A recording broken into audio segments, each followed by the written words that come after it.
The committee will come to order. Today, the subcommittee, without objection, would objection be authorized and declare a recess at any time.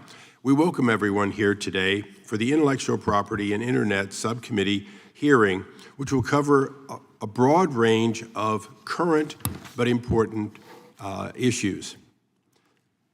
Candidly, we in Congress often wait until there is a crisis to move. We're known for the expression that what we do is nothing at all or overreact. We cannot afford to do either at this time. The growth of various types of theft of intellectual property through counterfeiting and piracy, in fact, has become an epidemic. Most of the rest of the world has at least made efforts to deal with these problems. This hearing will establish once and for all that the various pieces of legislation need to move and need to move quickly. That means that this committee must come together along with the Senate to deal with economic crimes around the world, but particularly those who come to our shores and take advantage of a weaker enforcement. Additionally, the growth of AI means that in the near future, what we see as a growing epidemic will rise even further. I want to particularly, though, focus on something here today. It's not just the money that's stolen from people whose creative works are being taken. It is, in fact, the funding of criminal networks, whether it's Hamas and Hezbollah, ISIS, Al-Qaeda, or others. Almost all of these groups, in addition to the conventional drug cartels, are operating criminal syndicates that include various forms of intellectual property theft. That means that, in fact, not doing something in a timely fashion is causing people to die.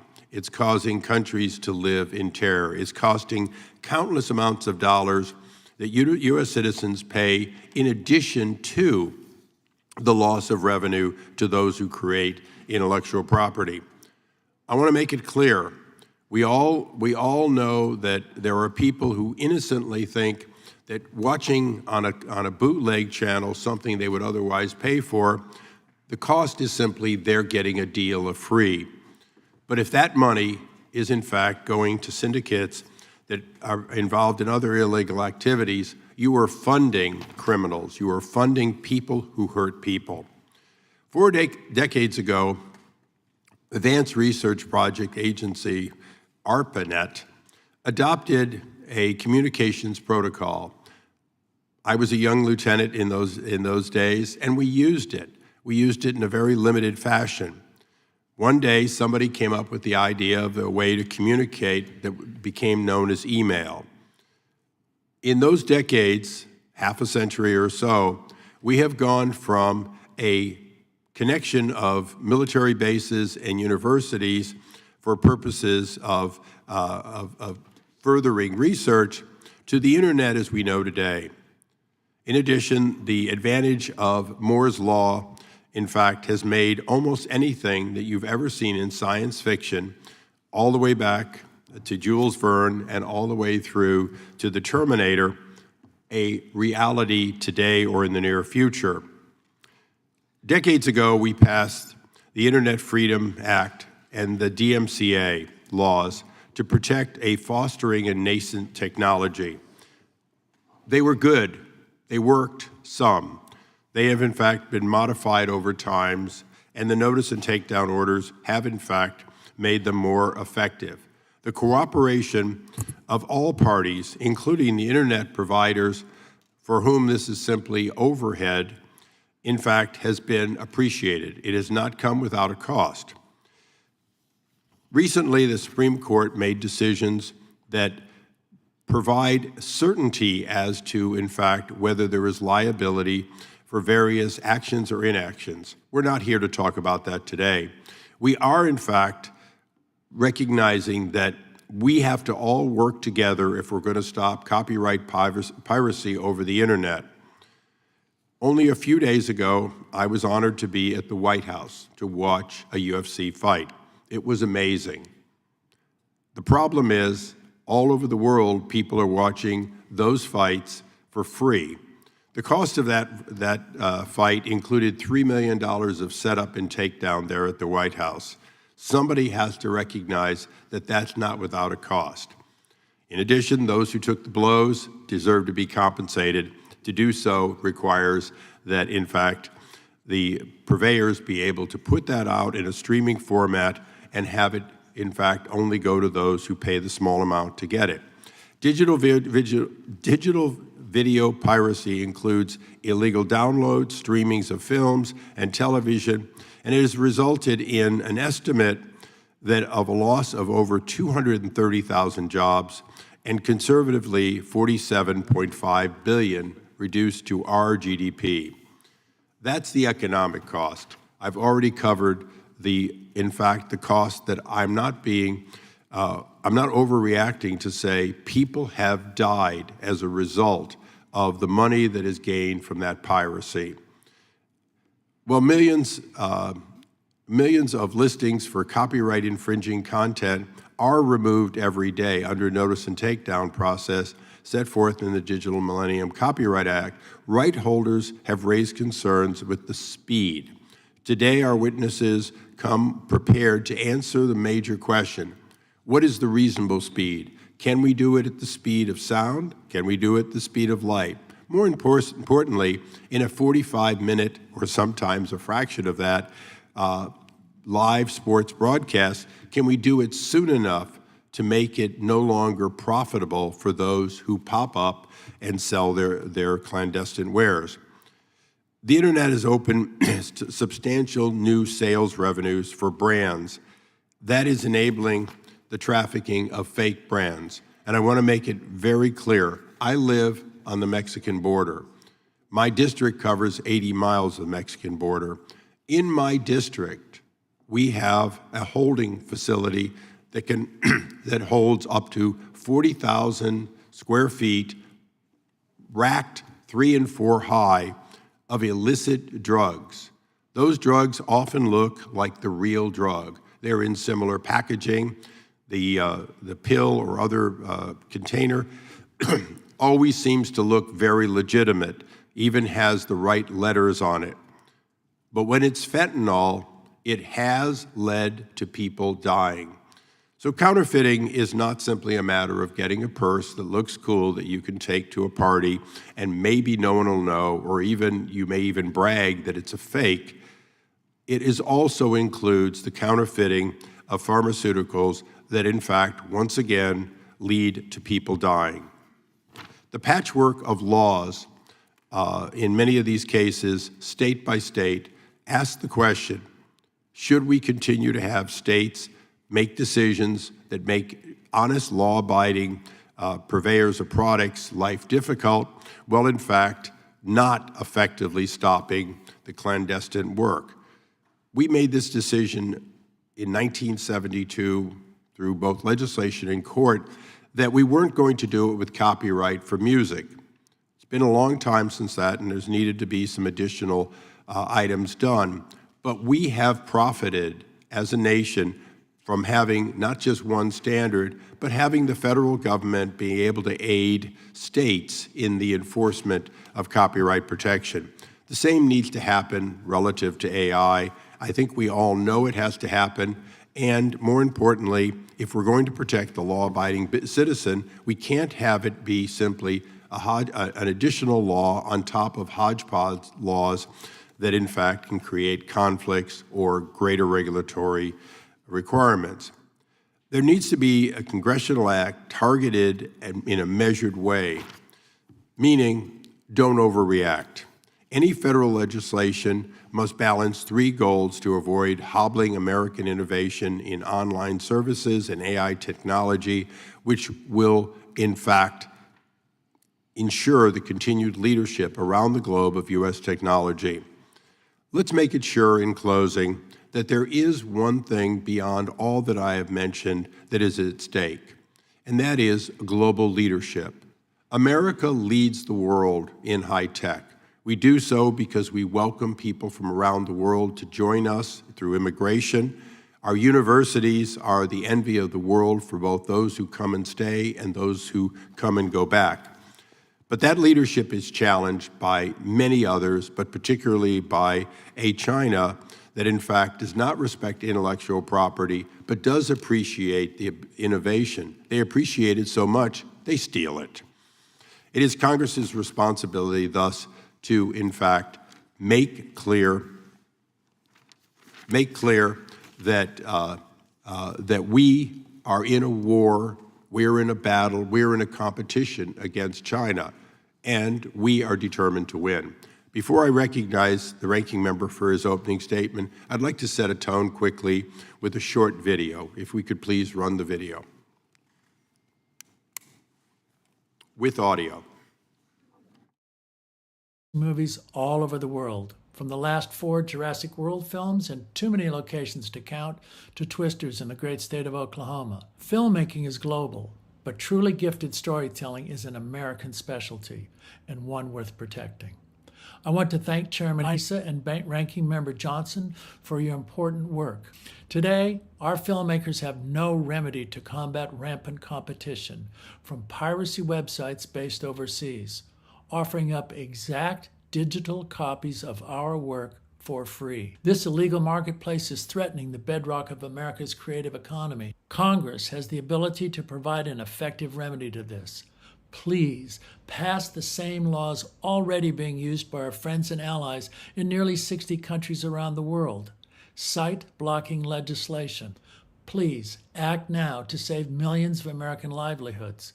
Americans who get up each day to make the next dinosaur movie or sci-fi epic or rom-com that will bring joy and entertainment to audiences around the globe, all while bringing profits and jobs back to us here at home. My name is Denise Huth, and I was the executive producer of The Walking Dead, which shot almost entirely in Georgia for over a decade.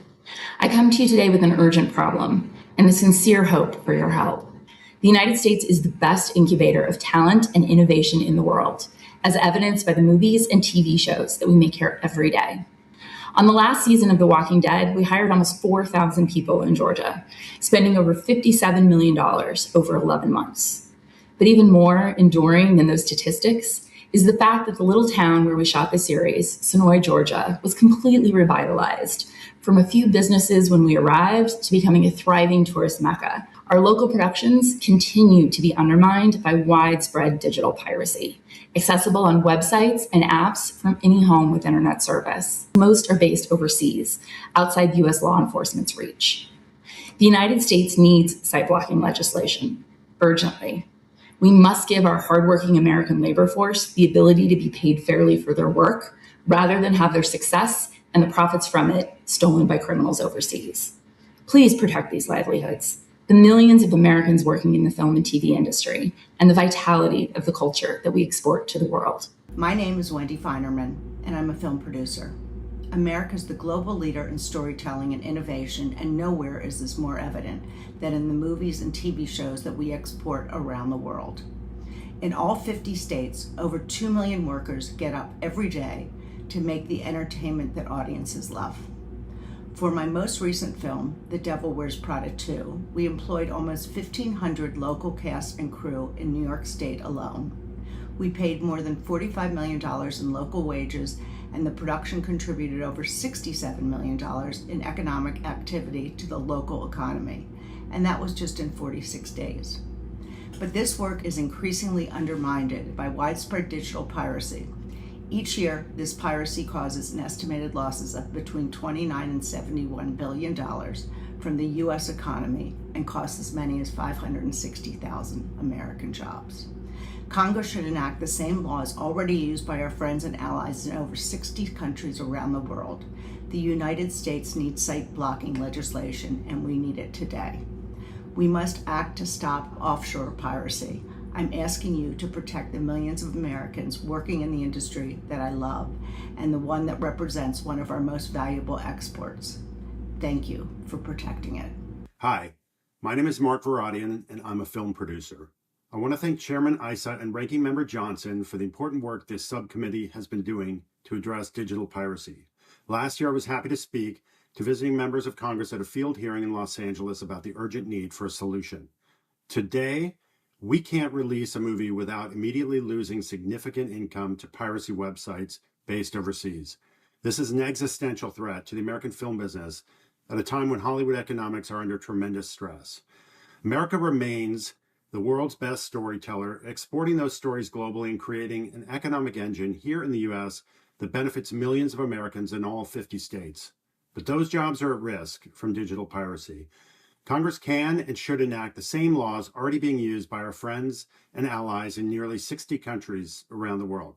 The United States needs site blocking legislation. We need it today.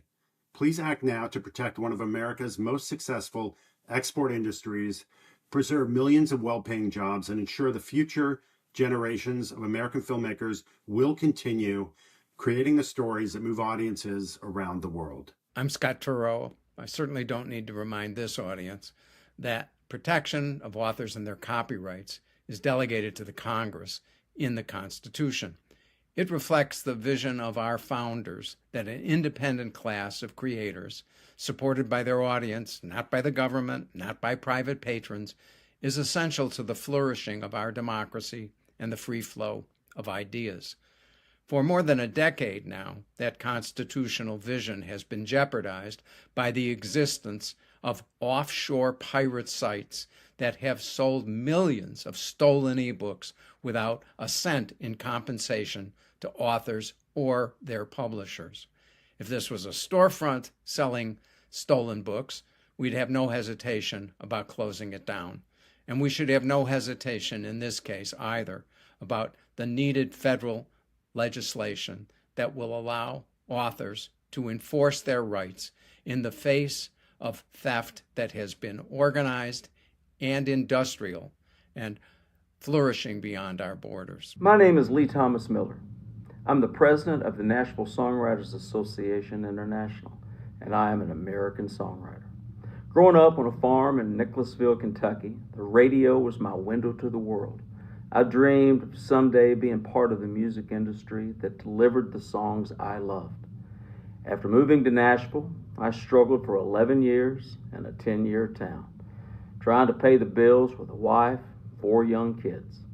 Along the way, I signed a music publishing deal, and one day I finally started hearing my songs on the radio. But over the last few decades, the internet has made that tough. First came music piracy. It is hard to make a living when your creation is being illegally offered for free. Then there was music streaming, almost free, pay so low that our jobs were immediately threatened. Now there's artificial intelligence, software that takes what I create without my permission or payment, creating songs for which I get nothing. I thank the subcommittee for today's hearing. American songwriters need your help. Thank you. I now recognize the ranking member of the subcommittee for his opening statement.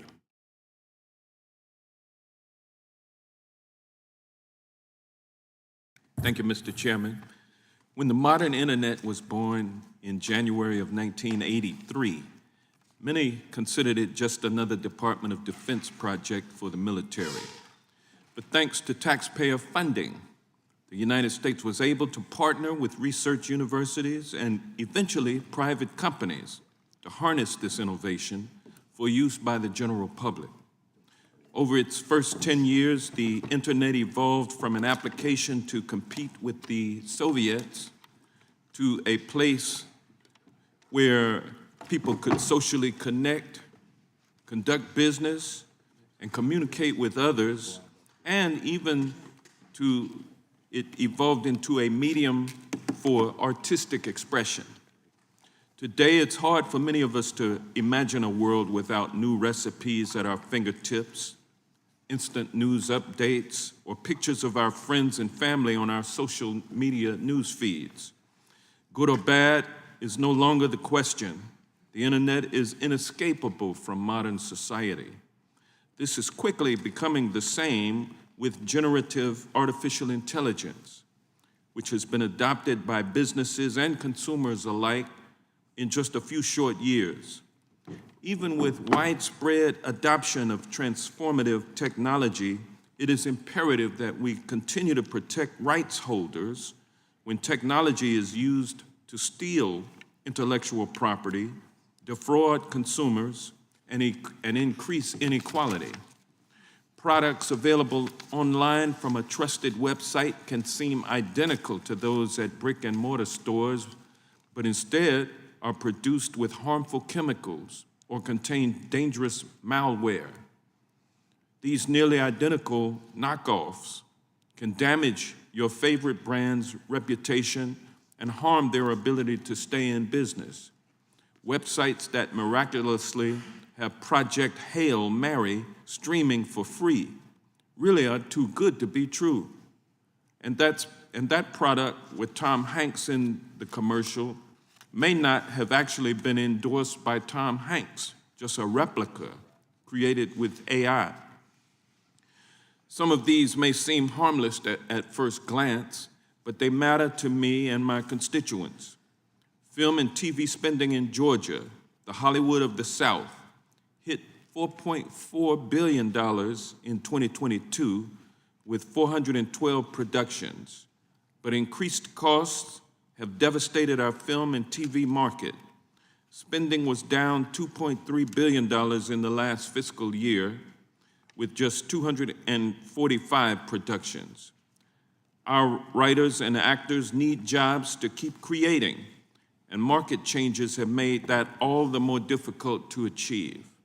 Across creative industries, innovators from writers and software developers to musicians and painters are watching their works used to train AI models for free, while the barrier to entry gets higher and higher. If Congress's role today is to play armchair psychologist to the internet's midlife crisis, it is imperative we view harms to creators as the symptom of a more pernicious disease.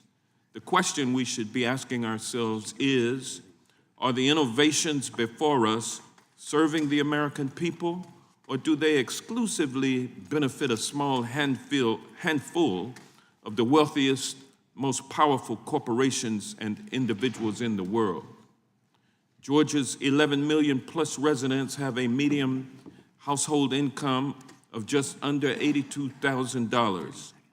Mark Zuckerberg is worth $220 billion as of December 2025. Groceries in Georgia were found to be the 11th highest in the country earlier this month.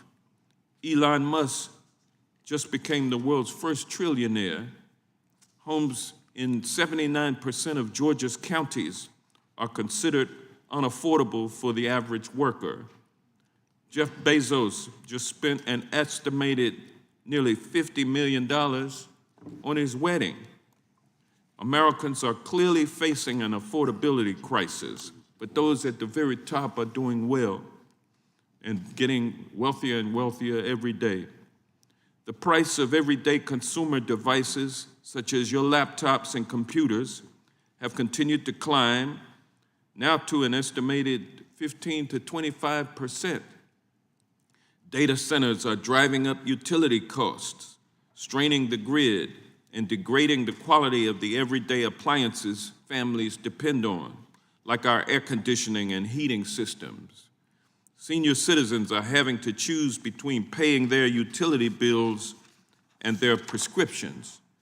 And the rich get richer, the middle class shrinks, and the poor get poorer. The benefits from technological innovations, while impressive, are minimized if everyone can't enjoy their benefits. We can do this by meaningfully deploying technology in a way that uplifts us all. This means acknowledging creators as a key part of the ecosystem that is building AI and compensating them as such.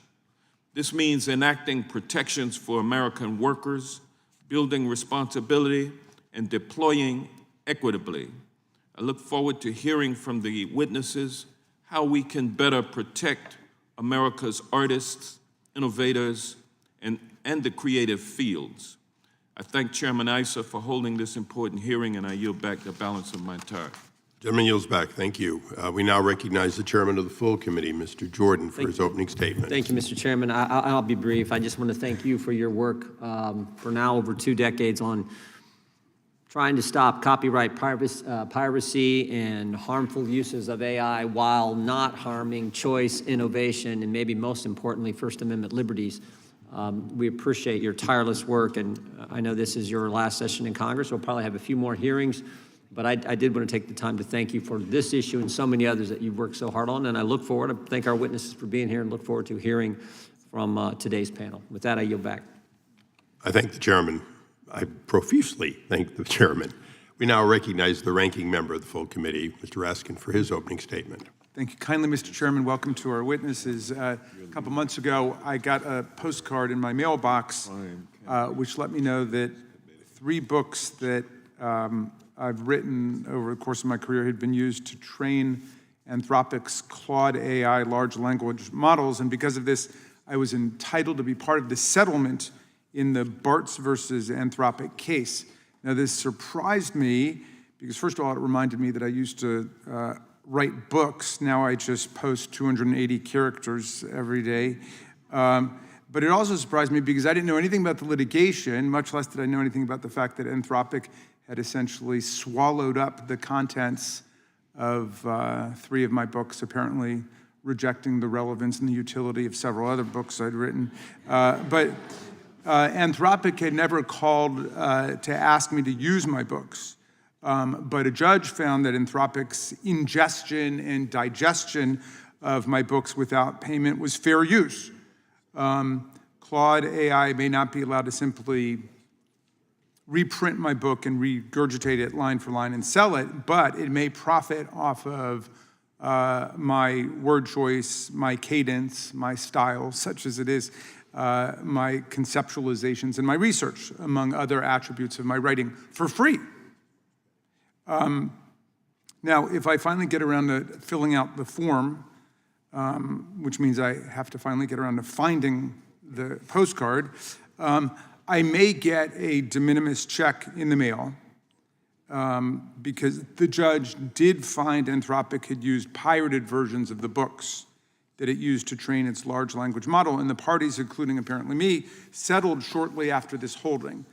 Now, we'd be cavalier to write these training episodes off as random or minor incidents. AI companies intentionally select works with which to train their large language models, often with zero intention of paying the creators any royalties for use of their creative intellectual labor. Bartz versus Anthropic is just one ominous decision floating in a sea of developing case law in this brave new world to engage in a fair use vernacular borrowing of H.G. Wells' famous work of science fiction. But it's illustrative of the proliferating tensions between existing law and social values that have materialized as we live through this time of astonishing technological transformation. The advent of the internet and the explosive emergence of AI have fundamentally changed the way that we interact with each other, the way we conduct business, the way we think about human thought, human feelings, and human work, and the way we create and consume books, songs, and other creative works. Now, I tend much more to the heady enthusiast side of such changes over the brooding Luddite side when it comes to technological innovation. But that's only because I have a profound faith in democracy, in our capacity to manage technological change when we put our minds to it. So now is the time to pose and grapple with urgent and searching questions about the moment. How do we integrate titanic new technological changes in a way that supports rather than undermines the basic needs and values of our society? We know from experience that innovations mean little if they are left to create inequality and domination, joblessness, and poverty. How do we prevent the concentration of power and wealth, but instead work to fairly distribute the benefits of new technology so they become part of our common life and inheritance? In this new era, we must ask ourselves what is fair and what is just and what will secure the greatest good to the greatest number of people. And that's what I hope we will be doing today. When the DMCA became governing copyright law nearly 30 years ago, dangerous products and merchandise that infringed on intellectual property rights overwhelmingly had to be bought in person. Movie and music pirates created physical copies of recordings and literally sold them on the street corners. Our laws did not contemplate the spread of streaming, where content piracy occurs on a daily basis all over the world, as far away as Vietnam and the Philippines, and the pirates can create a new infringing site the moment one gets taken down. Consumer products used to be bought almost exclusively in stores, with the occasional counterfeit handbag on the street.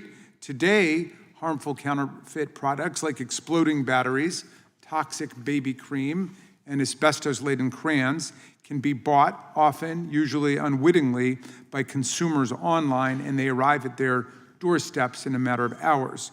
Even our music laws were designed for a world where listeners discovered music through their stereos, which is why we are left with laws that prevent performers from being paid when their music is played on the radio.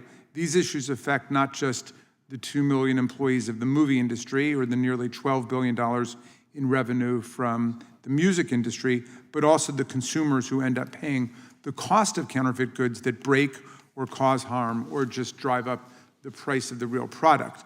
The laws on the books may no longer be fair for these affected industries, and they are almost certainly unfair to consumers. I understand there are many proposals out there with ideas for improving on the current situation.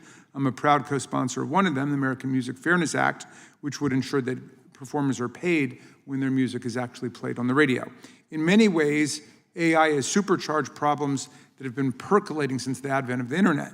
Generative AI models allow us to use the internet faster, more accurately, and beyond our individual technological capacities, but our laws have not kept pace with all the changes. Our intellectual property laws were created at a time when it was safe to presume that one must be human to have cognition and an intellect. Some would argue that's no longer the case. It's long past time we considered how to continue protecting the creative fields and address the ramifications of the proliferation of deep fakes, training AI models on copyrighted material, and other areas where AI may be unfair to both consumers and creators.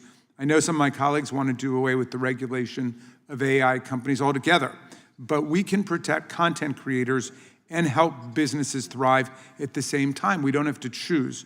Congress should help provide for the safe adoption of generative AI models that take into account the environmental, labor, and social consequences of such technology. And we should do so while allowing the states to experiment with different approaches. I'm dismayed by those who have caved to a small group of billionaires and now a trillionaire who own these AI models and have proposed broad preemption of state common law causes of action and state legislative decision-making with no federal regulation at all. There's no reason we should do away with common law tort claims that act as the basic national safety net for fairness. The National Institute of Science and Technology should absolutely be allowed to test frontier models.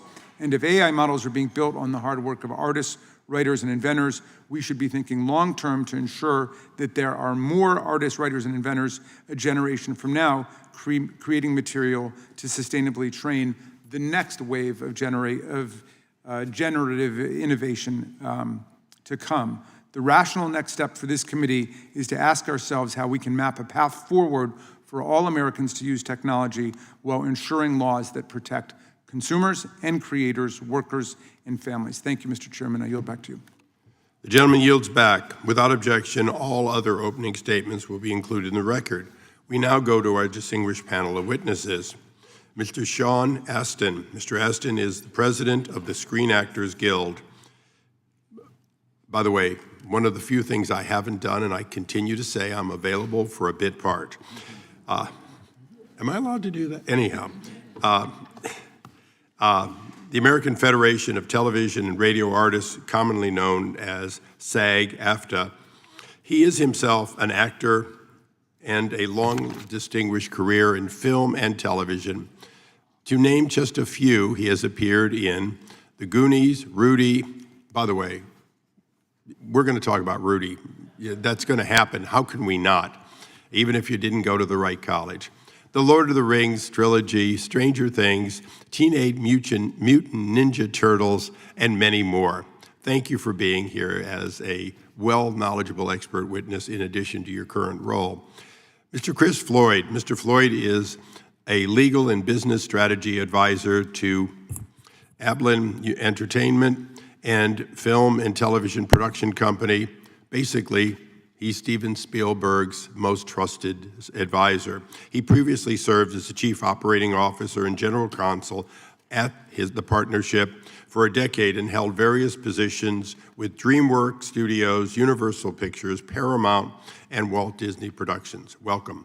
Mr. Steve Francis. Mr. Francis is the executive chairman and president of IP House, a global intellectual property enforcement company. He previously served as the acting executive associate director of Homeland Security Investigations, as the director of National Intellectual Property Rights Coordinator.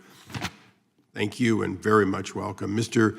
Christopher Moore. Mr. Moore is president and chief executive officer of the Software and Information Industry Association, a collection of entertainment, consumer, and business software companies. He previously served as a senior vice president for intellectual property and general counsel at the same organization, where he led the association's intellectual property policy and anti-piracy. Lastly, but not leastly by a long shot, Dr. Viswanathan, or close to it. The doctor is a non-resident fellow at the Kernochan Center for Law, Media, and the Arts at Columbia University. She is also a visiting assistant professor at Suffolk University Law School, where she teaches courses in contract and transactional law. The doctor is, in fact, the author of a number of books, including how creative industries can harness intellectual property to survive in a digital age. Welcome, and I apologize. You know, as one left-hander to another, I said, I'm not going to mess this up, and between my hoarse throat and the other, I apologize. I want to thank all of you for being here. Pursuant to the committee rules, I'd ask you please rise, raise your right hand to take the oath. Do you solemnly swear or affirm under penalty of perjury that the testimony you're about to give is true and correct to the best of your knowledge, information, and belief, so help you God? Thank you. You may be seated. Let the record reflect that all witnesses answered in the affirmative. If you've watched C-SPAN, you know I have to give this admonishment that you'll have 5 minutes in your opening statements, but 100% of all the material you brought with you in your opening statement, plus additional material you may supplement with, will be placed on the record, thus leaving you completely free not to just read what you brought, although some of you just might. So with that, we begin. Mr. Astin. Well, this is good stuff. You're going to want to hear it. Chairman Issa, Ranking Member Johnson, members of the committee, thank you very much for convening the hearing and for your continued work modernizing American intellectual property law. Thank you, Representative Lofgren, for your leadership on combating foreign digital piracy, and Chairman Issa for all of your work and for your work on the American Music Fairness Act. The issues therein matter to the livelihoods of the 160,000 union performers and media professionals I represent as president of SAG-AFTRA. Today, I'd like to speak about the abuse of non-consensual digital replicas of our voices and likenesses. For all of human history, if someone saw your face, they knew it was you. If they heard your voice, they knew you had spoken. For thousands of years, that simple connection was enough. Your face, your voice, your presence, reality itself was affirmed, and simply put, we knew who we were to each other. Artificial intelligence has begun to intervene and break that ancient connection. Today, someone can realistically make you appear to say something you never said, to endorse something you don't believe in, or even convincingly depict you confessing to something you had no knowledge of. For the first time in human history, the experiences we've always shared are no longer secure.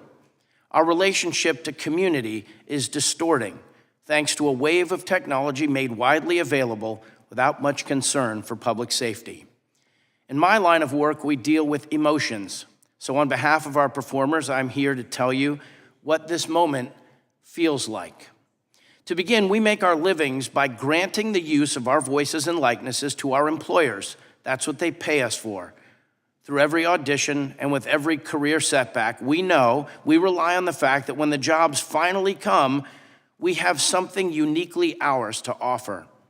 Now imagine a performer waking up one morning to discover on their phone a version of themselves that never was, but they're watching it, and so is the rest of the world. The voice and face are a perfect match. For the performer, it's a moment of terror. Who is seeing it? Will anyone ever hire them again? Will their reputation built over a lifetime be destroyed in a moment? Every casting director, every producer, every executive, every member of the public can see it. Even their family may hesitate for a moment. But they can reach for something deeper. He would never say that. That's not who she is. But who are we? Think about anyone you love. Your understanding of them is built from memory. Imagine that memory being contaminated. The thing that brings us back to the real person is our faith in who they truly are. In the world of deepfakes, the damage is done instantly and without mercy. The public has no obligation to discover the truth about someone. They just keep scrolling. Our members have no ability to protect themselves from this kind of abuse. Neither does the teenager humiliated by a fabricated image. Neither do parents trying to protect their children. Neither does anyone whose reputation can be threatened by a digital replica they never authorized. Artificial intelligence is changing the way human beings experience life. We all know that this moment demands wisdom and action. Technology is not our enemy. Throughout our history, America has chosen both innovation and responsibility, usually, sadly, only after ordinary people have suffered some calamity. But there is a right path. It is obvious that civilization is in the throes of a technological whirlwind, the likes of which we have never seen. And as of this moment, Americans are being forced to surrender their basic relationship to one another. We don't want to stop progress. We need to civilize it. Many Americans may never own a home or accumulate significant financial wealth, but every American does possess something of immeasurable value, their identity. That God-given gift really should belong to us. And surely we can all agree that no one else should be permitted to commercially exploit our identity without consent. In the world of entertainment, our image and likeness have been the substance of our transactions, but in the wild, we do not own them. We should, and you can make it so. Members of the committee, what I'm saying about this moment and about who we are is that every human being should remain the author of their own existence. Reality should remain verifiable. Consent is not a nuisance. Reputation matters, and truth is truth, and it's worth protecting. Thank you very much. I thank the gentleman. Mr. Floyd. Chairman Issa, Ranking Member Johnson, and distinguished members of the subcommittee, thank you for inviting me here today. I am of counsel at Amblin Entertainment, Steven Spielberg's film and television company. I worked in the Amblin family for 20 years, including a decade as Chief Operating Officer and General Counsel. I've overseen many business and legal functions, including content protection. 2 weeks ago, Amblin and Universal released Steven's film Disclosure Day.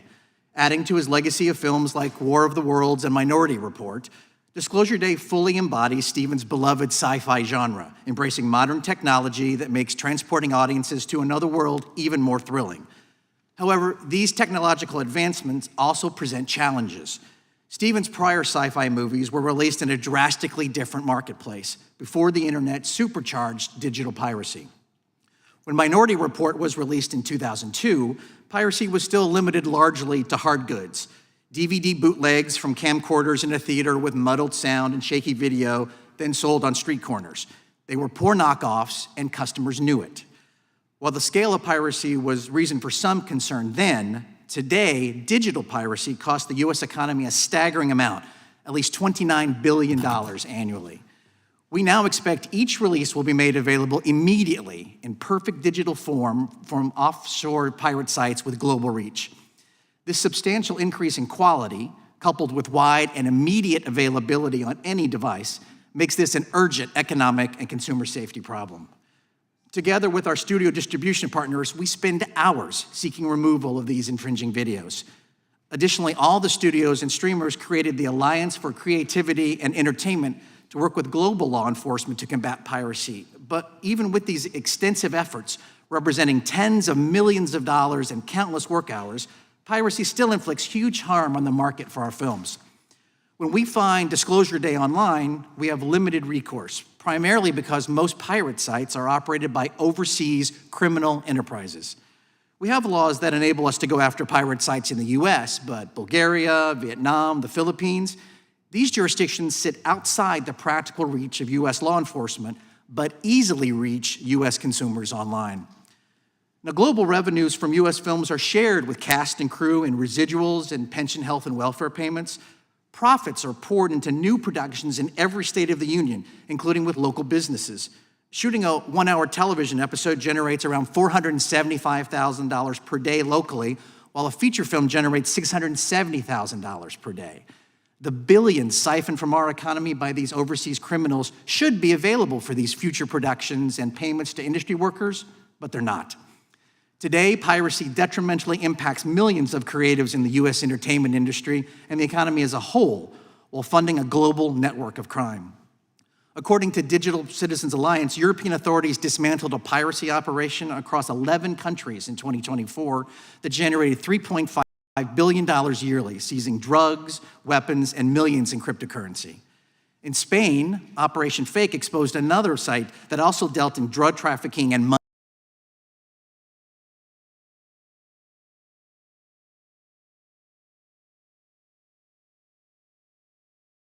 laundering, resulting in 30 arrests and millions in frozen assets.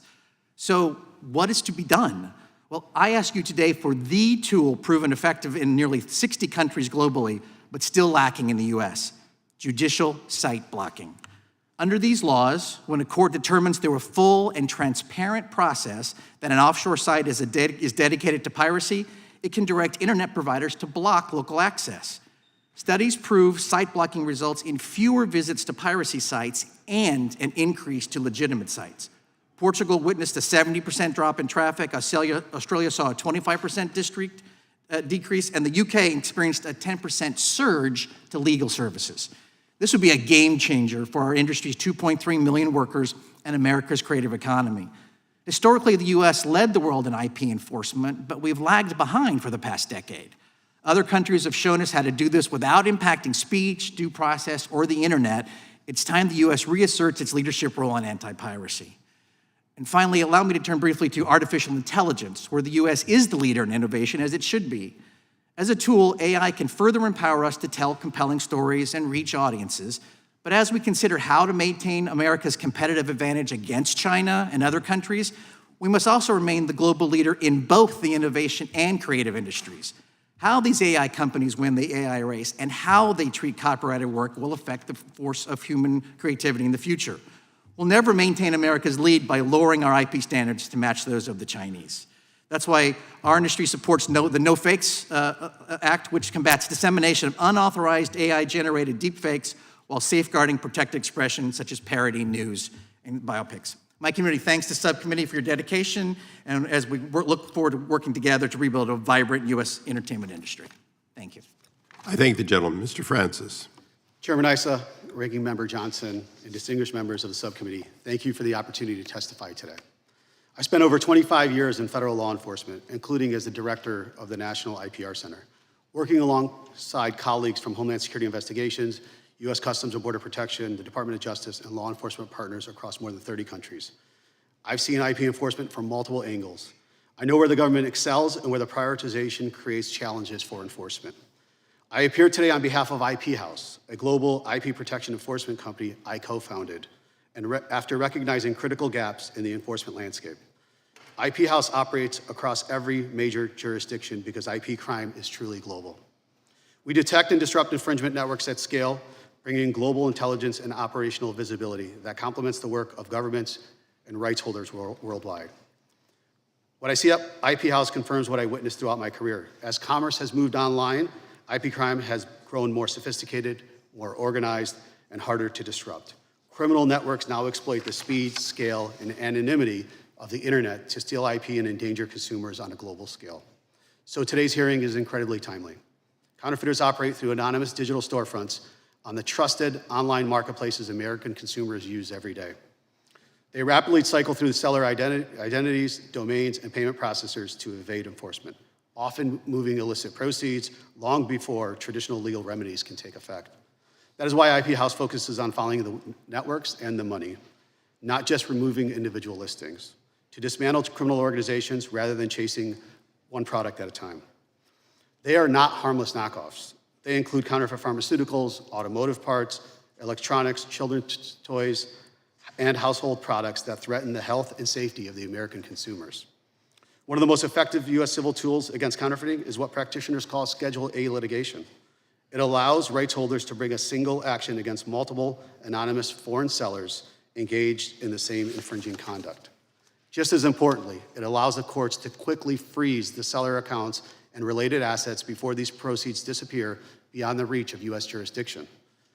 That changes the economics of infringement. Without this tool, rights holders are forced to file dozens or even hundreds of nearly identical lawsuits against anonymous defendants who have moved assets and simply reappear under new identities faster than the courts can reach a judgment. Schedule A is one of the few law enforcement tools capable of matching the speed, scale, and anonymity of today's online infringers while preserving judicial efficiency and due process. Online piracy presents an equally sophisticated challenge. Our recent Organized Piracy Crime Report, published with the Digital Citizens Alliance, demonstrates that many of today's piracy operations have evolved into criminal enterprises built on the systematic theft of American intellectual property. A single network we examined reached more than 22 million subscribers and generated roughly $288 million a month. When law enforcement dismantled that operation, they uncovered drugs, weapons, and cryptocurrency, evidence that these organizations are engaged in far more copyright infringement. Large-scale piracy networks view IP theft as low-risk, high-reward criminal enterprise. And changing the calculation is what IP House was built to do. The enforcement gap is real and measurable. Rights holders are stuck with reactive platform tools that provide relief measured in just hours. More than 40 peer nations now use court-ordered site blocking to cut off foreign, fully infringing content sites and services at the source. The results have been significant. In the UK, traffic to the targeted piracy fell nearly 89% after blocking orders took effect. The United States has not kept pace with its international partners, leaving creators, consumers, and businesses at a competitive disadvantage. Meanwhile, criminal organizations are now using generative AI to accelerate infringement to an unprecedented scale. These include mass-produced counterfeit listings and brand impersonation to synthetic media, as well as the name, image, and likeness violations. While the technology is new, the underlying challenge is not. Bad actors continue to exploit innovation faster than our enforcement tools can adapt. I hope my testimony today provides the subcommittee with an operational perspective on how today's online infringement networks actually function, where the current enforcement tools are succeeding and where meaningful gaps remain. IP House is committed to working with Congress to ensure American innovators, creators, consumers, and businesses are protected in the digital age. Thank you, and I welcome you. Thank you, Ms. Yellen. Yield back. Mr. Moore. Chairman Issa, Ranking Member Johnson, and members of the subcommittee, thank you for the opportunity to appear here today. Before I get into the substance, I just want to take a moment to thank you, Mr. Chairman, on behalf of our members. You've been a genuine ally to us on patents and a straight shooter even when we've disagreed. That leadership shows up here too, convening roundtables on foreign piracy, advancing thoughtful site blocking discussions, and choosing an educational hearing over a rush to markup. It's been a privilege to work with you, and we're grateful for the way that you've sought to both protect and advance American innovation. SIA represents more than 350 companies in the business of information, AI developers, publishers, financial data firms, and software creators. Unusually for a technology trade association, our members sit on both sides of many IP issues. We have platforms that distribute works and their rights holders. Some of our members have both functions. Over the course of our 40-year existence, we've seen a lot of technological change that's affected member operations, some of which caused them to bring competing worldviews. When examining new IP and other policy proposals, we tend to ask the same questions every time. Does existing law already address the harm? What new risk does the technology create? And what limits make a statute both effective and constitutional? I'm going to briefly highlight two areas. 2 years ago, SIA testified in front of this committee about unauthorized digital replicas.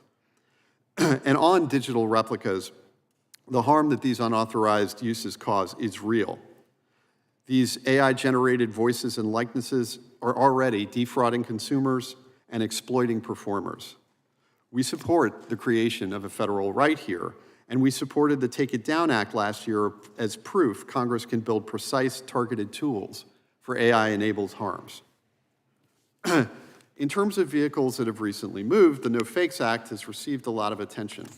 But from our perspective, there are 4 problems that remain, and each one is fixable.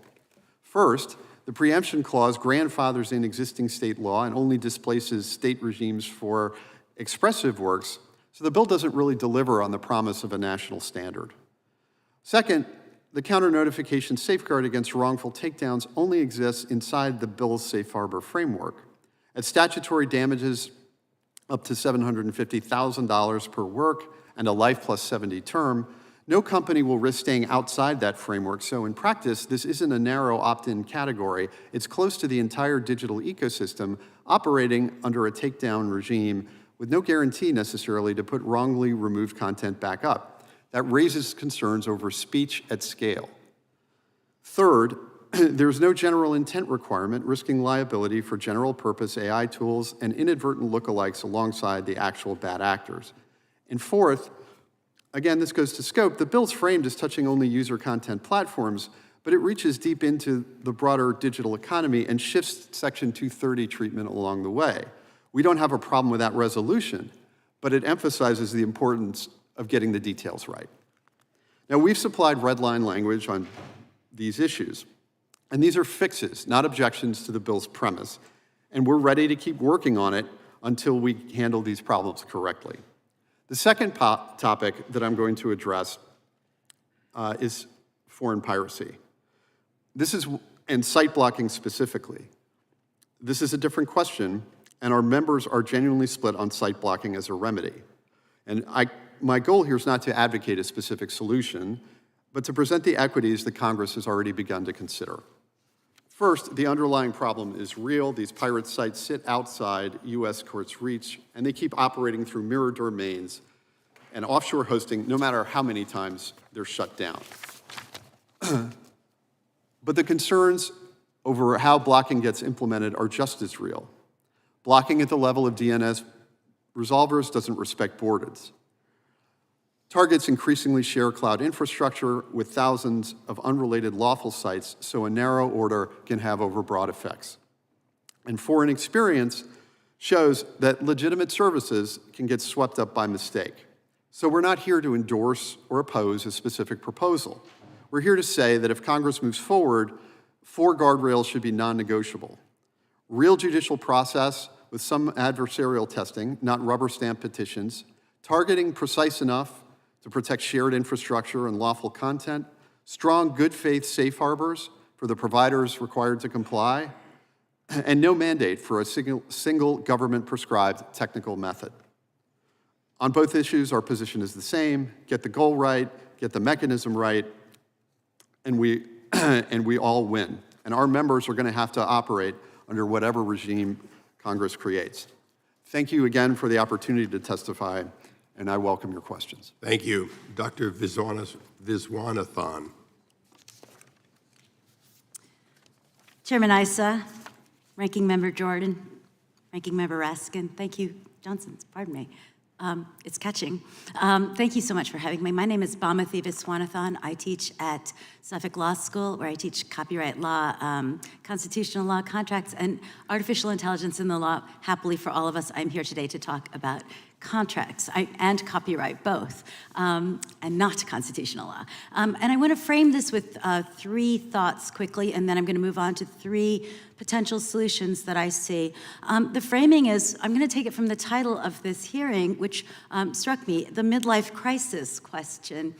Those of us who sit around thinking about our midlives sometimes think of midlife as both a crisis sometimes, but also an opportunity. It's an opportunity to rethink, and it's a very strategic moment for us to rethink. Disruption, as we found with the internet 40 years ago, which is how we framed this hearing, begins with opportunity and it begins with innovation. It also begins with disruption. And we're at another moment and another inflection point. And I want to frame this by saying we're not talking about one industry, we're talking about two critical industries. So, Mr. Issa, you said that America leads the world in high tech. Yes, we also lead the world in arts and entertainment, in culture. $2 billion industry for tech. Many people are surprised to hear $3.3 trillion and more in 2024 was the estimate that was given. So two robust industries. We cannot kill the goose that lays the golden eggs. We need the goose to be alive and we need the eggs to be culled, right? We need both sides. Second, we believe in our IP system. We have a strong and robust IP system. It's the pride of and joy of our country, and it's in our Constitution. Sorry, I said I wasn't going to talk about con law, and I just did. But we believe in the patent system. The patent system is strong and robust. We need to make sure that the copyright side is strong and robust, too. We can't just throw up and scrap it at the behest of a few tech companies that say, oh, we're going to lose the arms race. There are multiple arms races going on here. Our arts and culture, no one compares to it. K-pop, Bollywood, Eurovision, sorry, nothing is as great as our export of IP in both areas of technology and culture. It's a new time, we need new rights, and importantly, we need new enforcement mechanisms. So let me get to my three solutions that I think are strong on the table and that we should really contemplate right now as urgent. The first, as you've heard my fellow panelists speak about, judicial site blocking. For those of you who don't know what that is, it's a process through which you ask a court to stop an infringing website. You know already that it exists almost exclusively to disseminate infringing materials. So you're worried about a bad actor here. And there are due process steps in place to say, okay, we need to make sure that's true. But once we've made sure that's true, what can we do? We can ask a court to say, through a no-fault process, without seeking damages, you need to shut this down because we can't. We can't go after these bad actors. They're often extraterritorial. We really have no other recourse. Over 50 countries have adopted it, as you've heard. The U.S. Copyright Office has written a letter of support to you, Congress, about it. It's timely, and I think it's a fair and reasonable balanced solution. Second, I'm going to talk very quickly about digital replicas because I know you've heard about them a lot. They are a problem. They affect people. And because we are people, we have personal property rights in our identity and in our autonomy. Let's not forget why this exists. It's rights in ourselves. As Mr. Astin said, we have human rights, and those rights deserve to be federalized. They deserve to be made into a federal property right, and this needs to be made something that occurs across the country. We can carve out First Amendment concerns, we can carve out the scope of it, but it's something that needs to be addressed now. Thirdly, and perhaps nearest and dearest to my heart, is the question of the treatment of the ingestion of copyrighted materials by large language models, LLMs. What does that mean? We use this word a lot. We say LLMs train themselves on copyrighted materials. Well, they can train, but just like the rest of us who train, they have to pay for the training. Licensing agreements need to flourish. They are beginning to happen. We need to make sure that creators who create the stuff that we consume are compensated. Small creators too, not just large intermediaries, and we need to do that now. There's a lot of court cases pending, as Mr. Raskin said, fair use cases, but we also need to make sure that there are licensing and market-based solutions that make it fair for all of us. Thank you so much for giving me the time to hear. Thank you, Doctor. We will now proceed under the 5-minute rule for questions. By mutual agreement, we will go to the gentleman from Virginia, Mr. Klein, first. Thank you, Mr. Chairman. Thank you for your leadership on this issue. You've given us a historical perspective that dates back many decades, and I know many here and watching have been a large part of that history. And so, as you said in your opening remarks, it's important to remember that history, but also to be cautious in any movement that we take moving forward, recognizing that the DMCA, notice and takedown, all of these things that were put in place 20 years ago may need updating, but don't need wholesale replacing. Not going to throw out the baby with the bathwater, the goose that laid the golden eggs, whatever metaphor we want to use. Mr. Moore, in Cox versus Sony this spring, the Supreme Court held 9-0 that an internet service provider is not contributory liable for its users' piracy unless it induced the infringement or tailored its service to it, which retired the older knowledge plus material contribution theory. With that route against intermediates now narrowed, does a no-fault judicial remedy to restrict access to foreign piracy sites become both the cleaner legal tool and the more realistic one, since it turns on blocking rather than on anyone's fault? So I think certainly from the rights holder side of our constituency, that is exactly how they view the significance of the Cox decision. I will say that for the platforms that we represent, that they're the problem, however, of these offshore sites existed well before the Cox decision was decided, and the folks that are the folks like Sci-Hub or that I mentioned in my testimony, and the other sites that are ripping off the other folks on this panel don't care about Cox, and so that's really the reason for the from the copyright owner side for the push for site blocking orders, because they need a way to get at websites that U.S. courts can't reach. Because if these websites existed in the United States, they would not last long. You're absolutely right. And the chairman led a delegation of members on a visit to the UK and other countries more than a year ago, and to see firsthand how their site blocking regimes are working. And what we saw very clearly was that these remedies can work to reduce traffic to foreign pirate sites and increase traffic to legitimate sites, while safeguarding speech, due process, and legitimate internet activities, all without imposing undue burden or liability risks on the ISPs that are directed to implement the court orders. My understanding is that liability concerns on the part of domestic ISPs has been the most significant impediment to advancing legislation in the U.S., though I'm also told that the proposals offered to date in the House and Senate all include provisions to address that concern. My questions are these. First, do we now know enough from the experience of the many foreign jurisdictions that have implemented this remedy successfully over the last 15 years that we can confidently move forward with the U.S. legislation and avoid any unintended consequences? And two, in light of the Cox decision, is the concern about ISP liability now a moot issue? I'm not sure I understand the second part of that question. With respect to the first part, I think, as my testimony makes clear, I'm not in a position where I can say a bill is good, a bill is bad. But what I can say is, is that a bill that contains the guardrails is one that I believe Congress can advance. And those guardrails, I mentioned in the opening, but adversarial testing, the targeting is the biggest concern, because the internet architecture, again, from the kind of infrastructure / internet side of our membership, right? The architecture of the internet is designed to efficiently distribute, not necessarily, it's not designed to throttle. And so the risk then of overblocking because of that architecture and liability for overblocking from the standpoint of those providers is real. And so with respect to the guardrails, if the safe harbors are there, if there's no tech mandate, if the targeting is precise and the process is fair, that is a roadmap for a successful site blocking bill.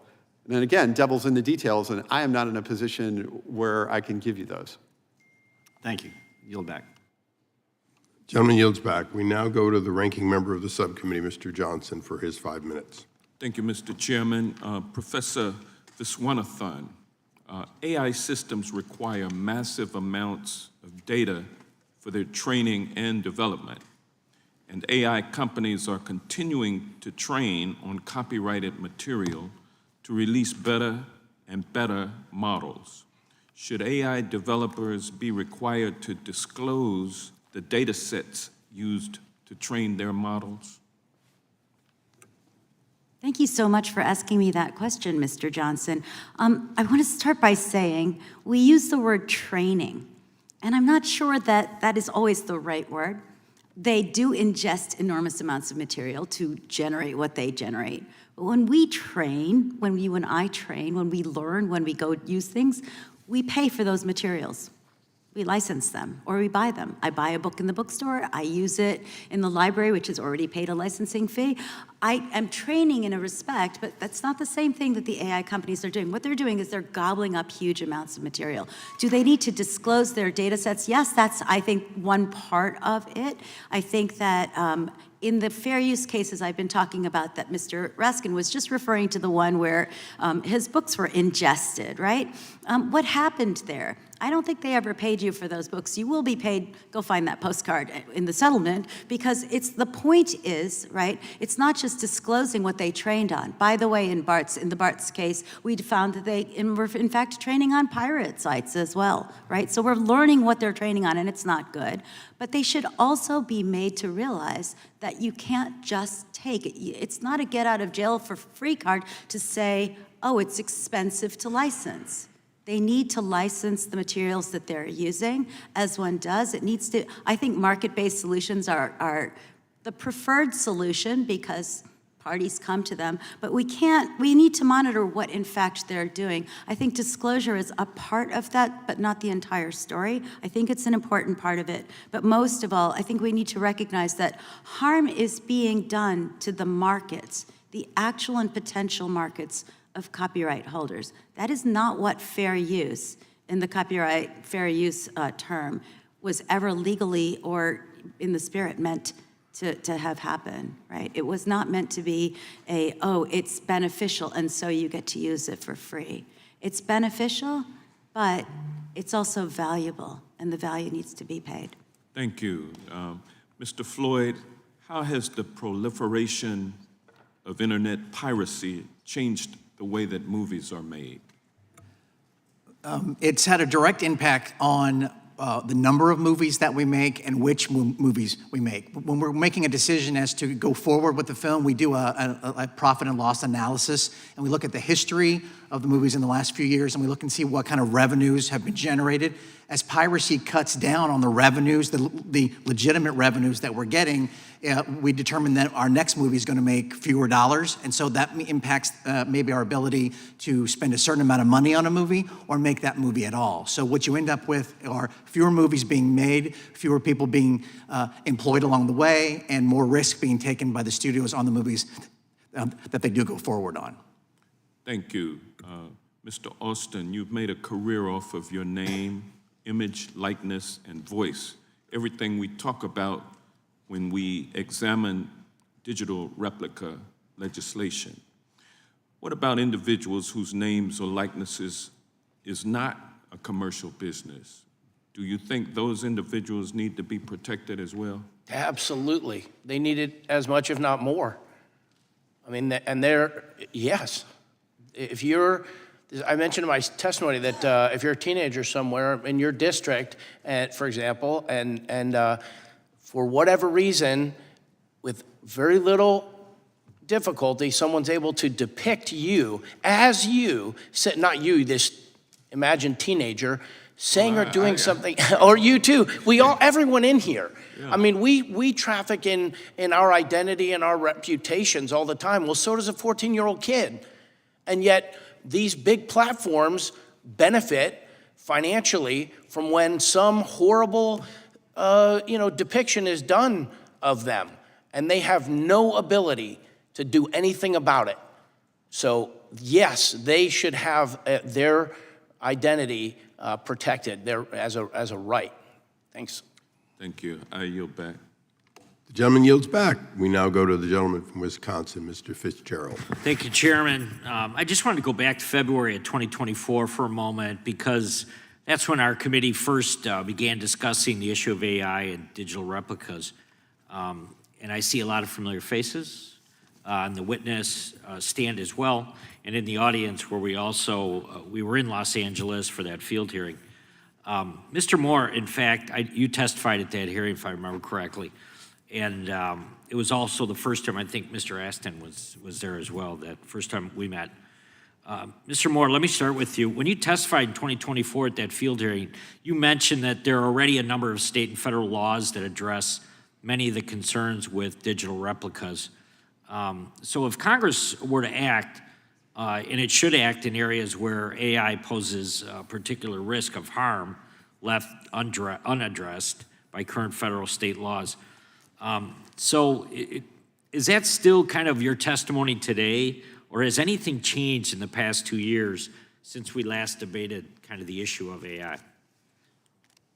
So I think what I would say is that it is true that a number of the harms that occur from the unauthorized use of digital replicas are covered by, in many instances, will be covered by existing state laws and remedies, but there is no federal remedy. And that presents an opportunity for Congress to present a uniform rule and uniform protection, which will benefit both the folks who are injured and the businesses that actually have to implement this by a uniform set of rules and a clear standard of what's allowed and what's not allowed. And in order to do that, there are a number of equities that this body will have to balance. But our members view the current state of digital replica law as an opportunity to legislate constructively. Mr. Astin, let me come to you. I remember that we were able to visit in LA. I know this is kind of general and wide open, but why is the federal digital replica right? Why is it important to you and those that are in the entertainment industry right now? What's prompting people to kind of move in one direction or another? Well, every day we're having our images and our voices and our faces and us created, fictitiously in ways that people can't tell the difference. So it looks like I'm saying or doing things. It's happening all the time. I had one friend, a colleague, I saw a video image of him, and he was really upset in this image, and he was talking in great detail about some problem that happened. And I called him up, and I said, "Hey, man, are you okay?" And he goes, "Yeah, what are you talking about?" And I said, "Well, I saw that you were so upset about this thing." He said, "No, I wasn't." I said, "You were sitting in this room, and there was a thing behind you?" He said, "No, it wasn't." And his wife walks in and says, "I can't believe you fell for that fake." And I'm thinking, I went back and looked at it, and I opened it up, and I couldn't tell the difference between him and this creation. So you know what? It's like, could you please take this down, YouTube? Could you please pull this off your site? They need this law in order to have the instruction that it's okay to take it down. And the process to do that is tedious. No, they just have to know it's okay. Let them work out the tech. Or these guys back here have it worked out pretty good, right? They got a system for how to take it down, right? Yeah, that's good. It's working. They have to know that it's okay, that we've got our First Amendment, but that we love and we want and we have to protect. And the First Amendment is implicated in this No Fix Act in both directions. You have to be able to do satire, tell the news. You have to be able to tell historical things. You have to be able to do all these things. You also can't rob someone else of their First Amendment right by having it misrepresented as them. So it needs to be clarified for these companies where this country stands in federal law on the nature of, intellectual property, individual intellectual property. Very well said. Thank you for asking. Very well said. I'll yield back, Chairman. Would the gentleman yield? I do yield. I just want to cover one thing. Doctor, you said you're not going to do Constitution, but since you're here, I'm going to pinch you a little bit. Is it true that states under the Constitution don't have international reach? In other words, they, by definition, might be able to pass a law, but to enforce against countries outside the U.S. is completely limited in the Constitution to the federal government? I invite you to my con law class next year, and we'll talk. It's Still, to a certain extent, an open question, but yes, what you're saying is essentially true. There's a case called Vetter right now that's pending that's asking about international reach of certain copyrights that we have, and that case is in the Fifth Circuit, so it's and going up hopefully, and it's unclear. So I think that one thing that federalizing laws like the digital replicas law does is it gives us a level of security that we're playing at a national level and that we're not getting into the morass of states' rights versus international rights. Site blocking too, when this is something that's so agreed upon amongst so many countries in the developed world, I think it's relatively uncontroversial at this point. I think it's fair to say that. And I think digital replicas are going to be a problem worldwide. I think we can get not just bipartisan support, but international support behind this, which it's a rare opportunity. I think we should grab it. Thank you, Doctor. That tees it up for our constitutional scholar here on the dais. The gentleman, the ranking member, Mr. Raskin. Well, thank you for that, Mr. Chairman. I have to get you a copy of some of my books. I downloaded them already. What are you talking? Not pirated. So, Professor Viswanathan, the Northern District Court in California held in Bartz versus Anthropic that the use of copyrighted works for AI training constitutes fair use. You just voiced your skepticism about thinking that is just training. But according to the court, Anthropic is permitted to purchase a copy of a book and then use that work to train the model on language, writing, and story. Do you agree with the court's conclusion? Is that the right analysis? That's not constitutional. That's a leading question. Yeah. I think that courts are struggling, and they're struggling for the same reason we are. The court said, to be accurate, that it was transformative, but it's still a question about fair use. Y'all, for those of you who are not copyright people, I'm sorry for you, but there's still time, and I will help you through this, right? So you say, I say to you, you infringed.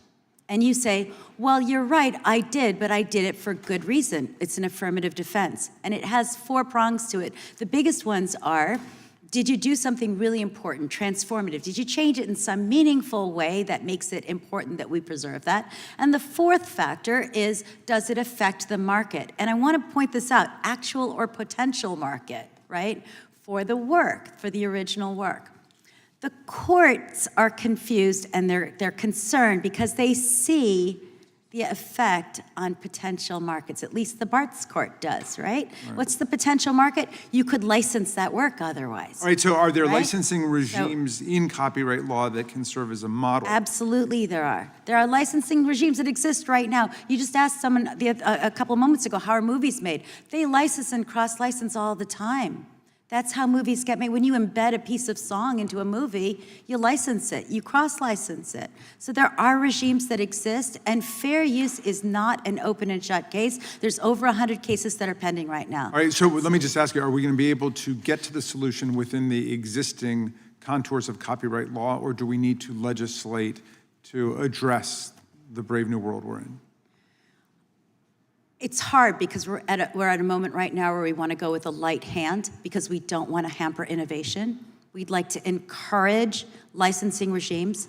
The thing I'm concerned about, Mr. Askin, is the small creator who can't go up against the big tech company and say, help me here. There are also, by the way, schemes to help pay small creators. We have BMI and ASCAP standing as examples of collective rights organizations that clear rights for people so that they can get their royalties. So what exists right now? There's a lot that exists right now that we need to tap into. Okay, thank you. Mr. Astin, I know that digital replicas are a big issue for SAG-AFTRA. You negotiated hundreds of pages of a 4-year deal with the Motion Picture Association that would prevent studios from creating fake actors, as I understand it, absent some compelling reason for doing so, or replicating real ones, and that seems to be more categorical. You can't do that.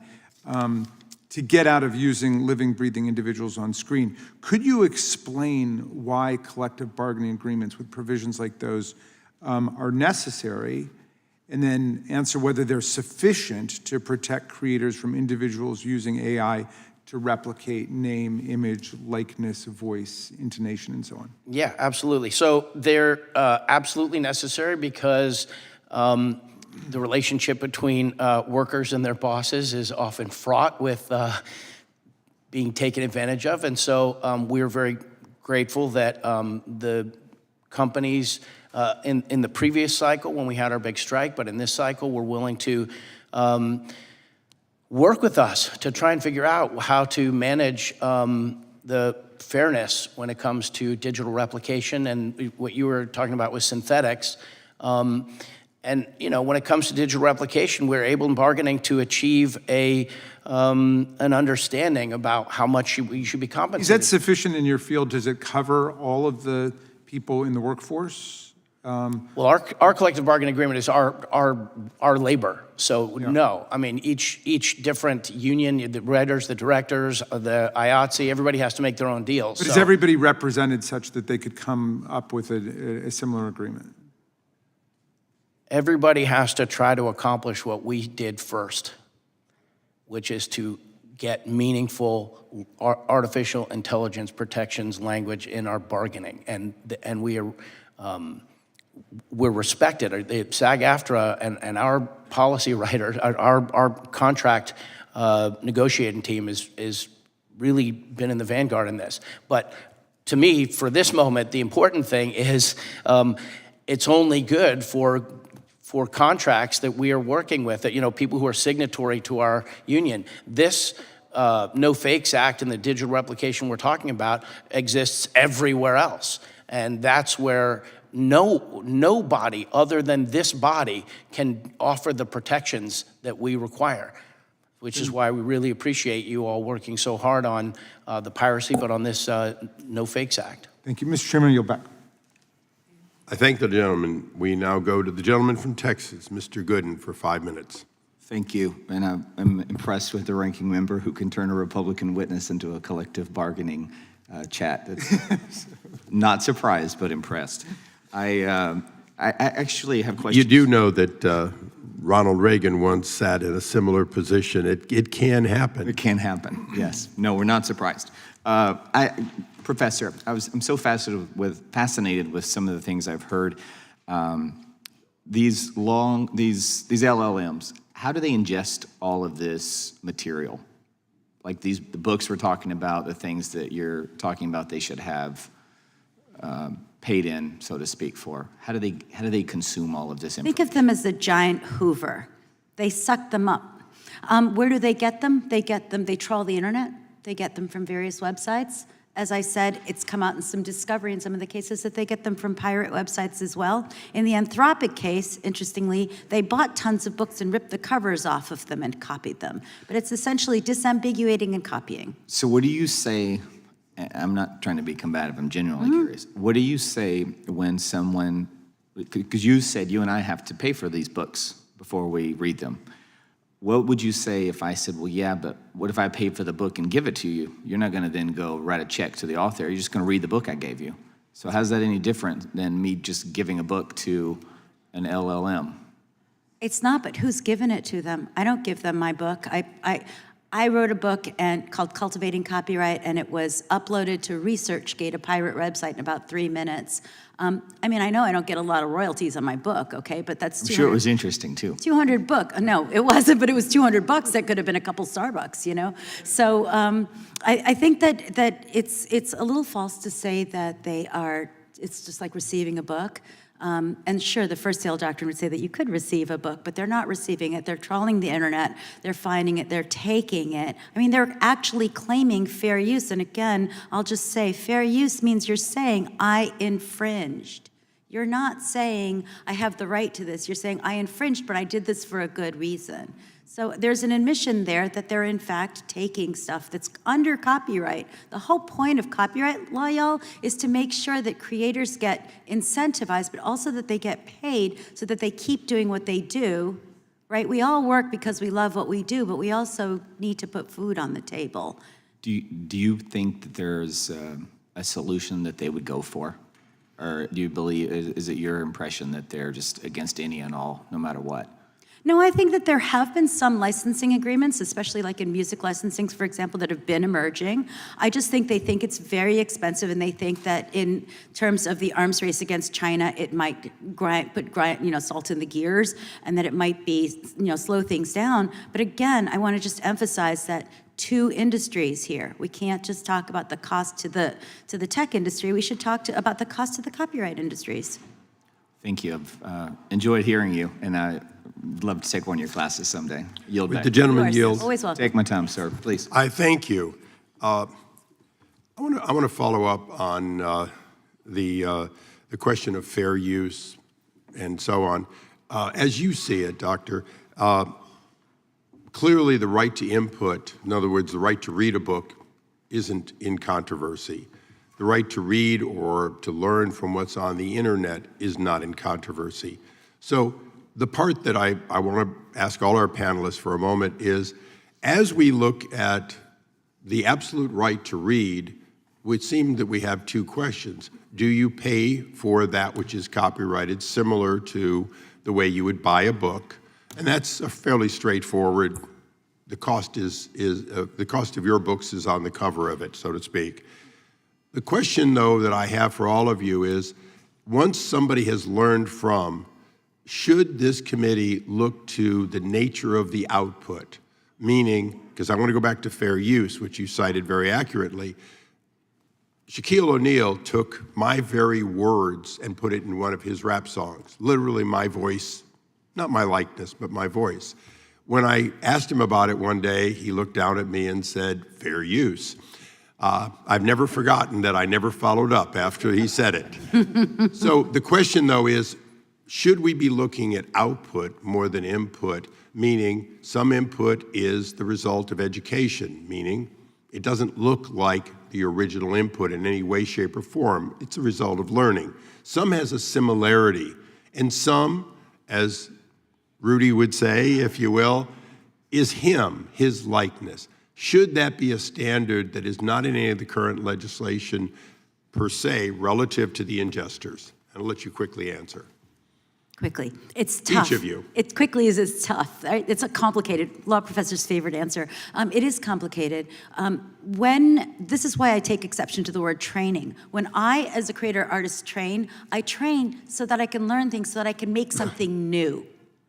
Some people use AI, right, and these large language models to create new things, and I think we should encourage that. I also think we should be restrained in saying, you took something in my style. We don't want to start copyrighting style, because style is something that we want to see develop and grow, and it's not something that's copyrightable, in fact, and I don't think it should be.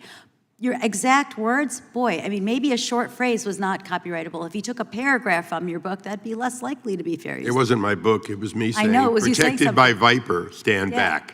Okay, well, that's a tough one, right, as a short phrase. But yeah, but the point stands, right? We should be able to use short phrases from each other, I think, unless it's a trademark violation, which is another, question altogether. The question about outputs is tough. Right? When they're exact copies, we already have copyright to protect against that kind of infringement. It gets squishier and more difficult. The other question is, as those outputs get more and more created by prompts and less created by humans, do we want to copyright that stuff at all? Well, if there's some human authorship, the Copyright Office has drawn a hard line and said there needs to be an author behind that, and I think that is the right line to draw. Okay, and on that note, I think one answer was going to have to be sufficient. We now go to the gentlelady, my friend and indulgent to my question, Ms. Lofgren. Thank you, Mr. Chairman. Mr. Moore, in your testimony, you note that copyright holders currently lack a targeted judicial remedy against foreign pirate sites operating beyond the reach of U.S. courts. And so current law isn't effectively reaching many of the worst foreign piracy sites. That's exactly the gap that the Foreign Anti-Digital Piracy Act is intended to address. The bill is bipartisan and bicameral, and it was crafted really very carefully for more than 2 years, actually. I engaged with copyright holders, technology experts, service providers, public interest advocates. And after 2 years of sorting through the various issues, it resulted in that bill commonly known by the unlovely sounding FADPA. It's grounded in a simple principle that Congress can fight online piracy without sacrificing due process, free expression, privacy, or the open internet. Now, I've continued working with colleagues both in the Senate and here on discussion drafts.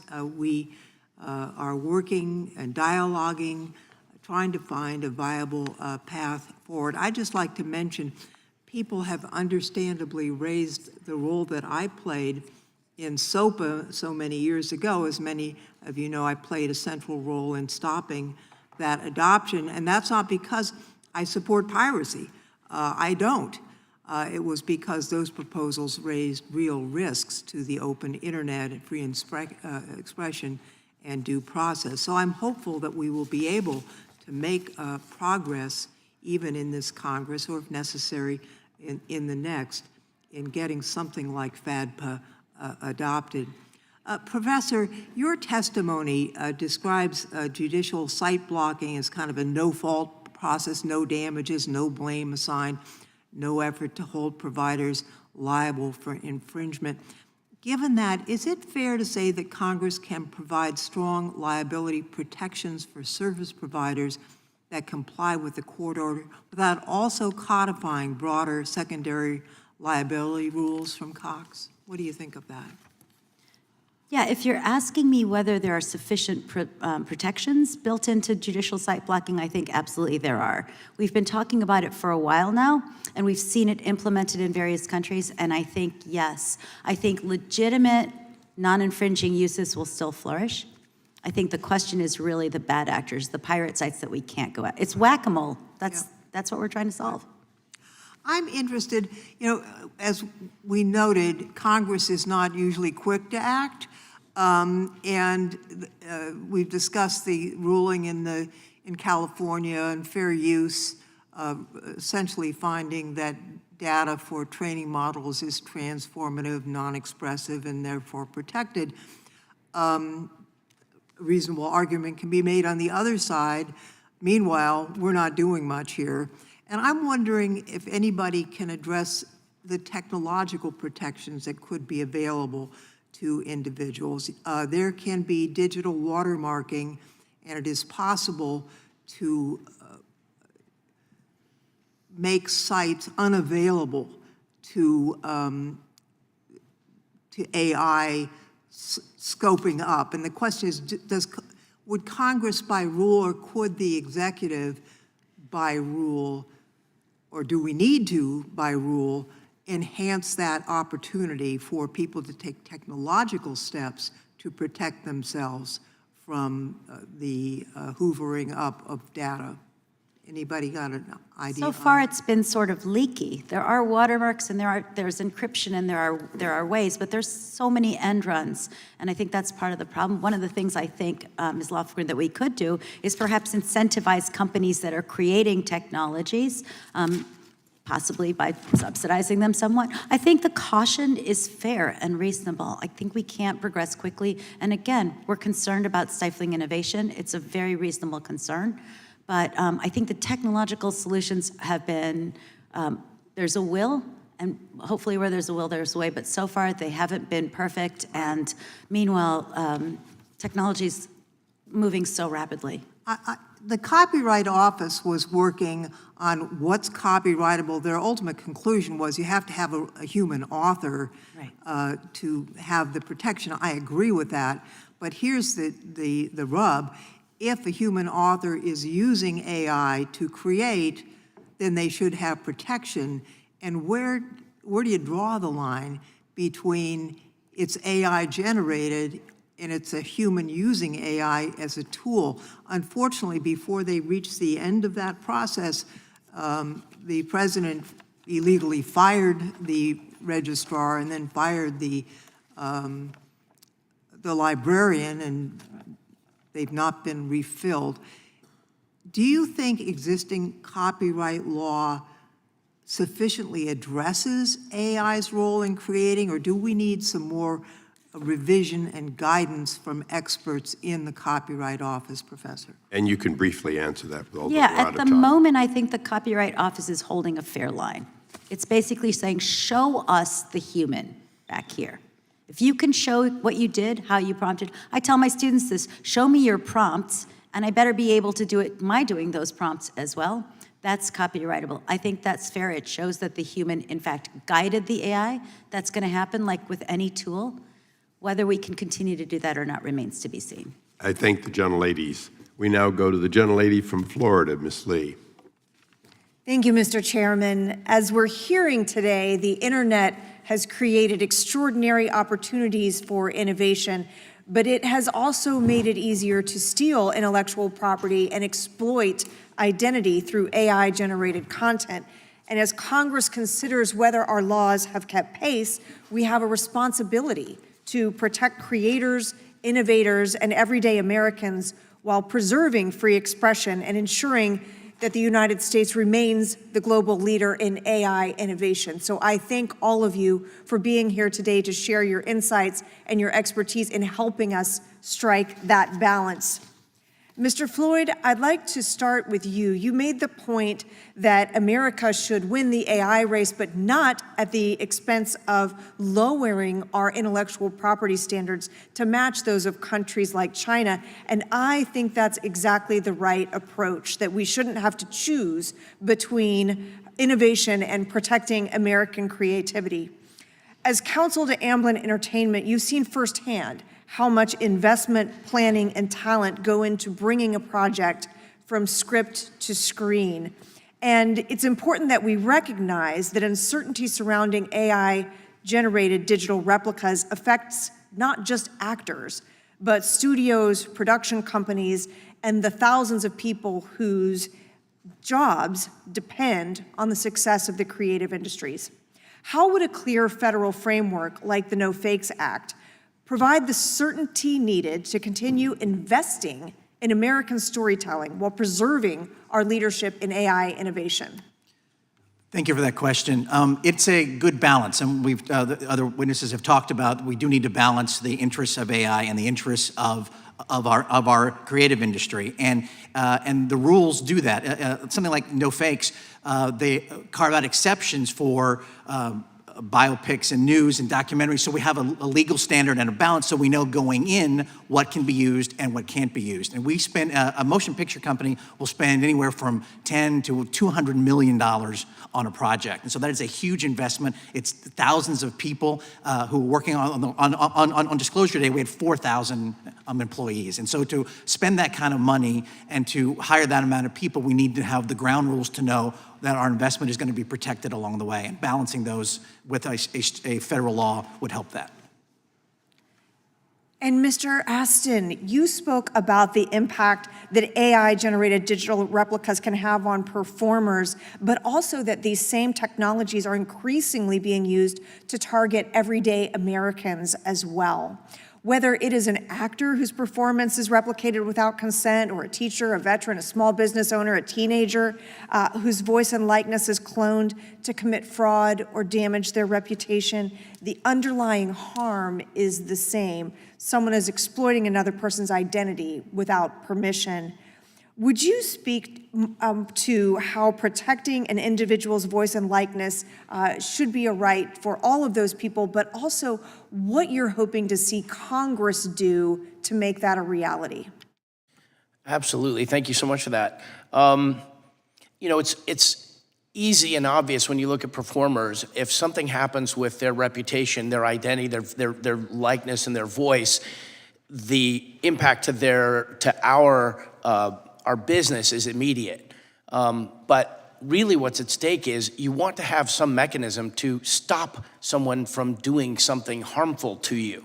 And the way you do that is Congress tells these companies, you're not allowed to use a deep fake of some, to me, I don't know if it's because I have 3 daughters. I picture they're oh gosh, they're getting older now. Sorry guys, they're 29, 23, and 20.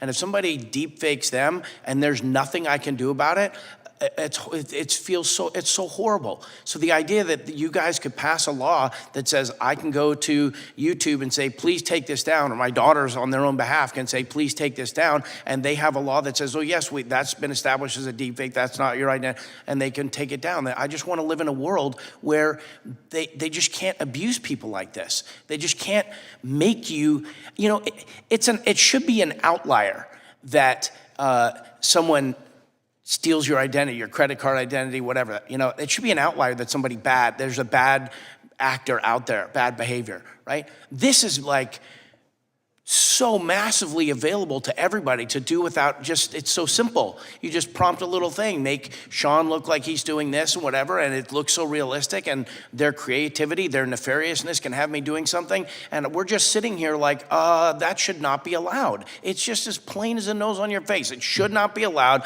to make somebody do something or say something they didn't do or they didn't say. And that goes for every American. It goes for everybody around the world, but I'd appreciate if you guys would fix that for us.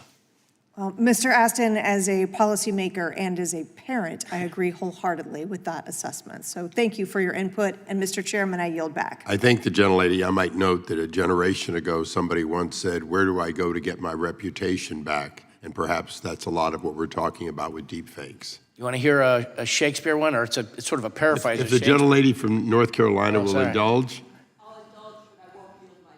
Exactly. All right.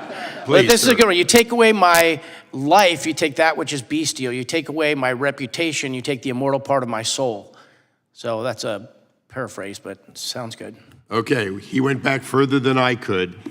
With that, we go to the gentlelady from North Carolina. We've gone from the constitutional to the biblical.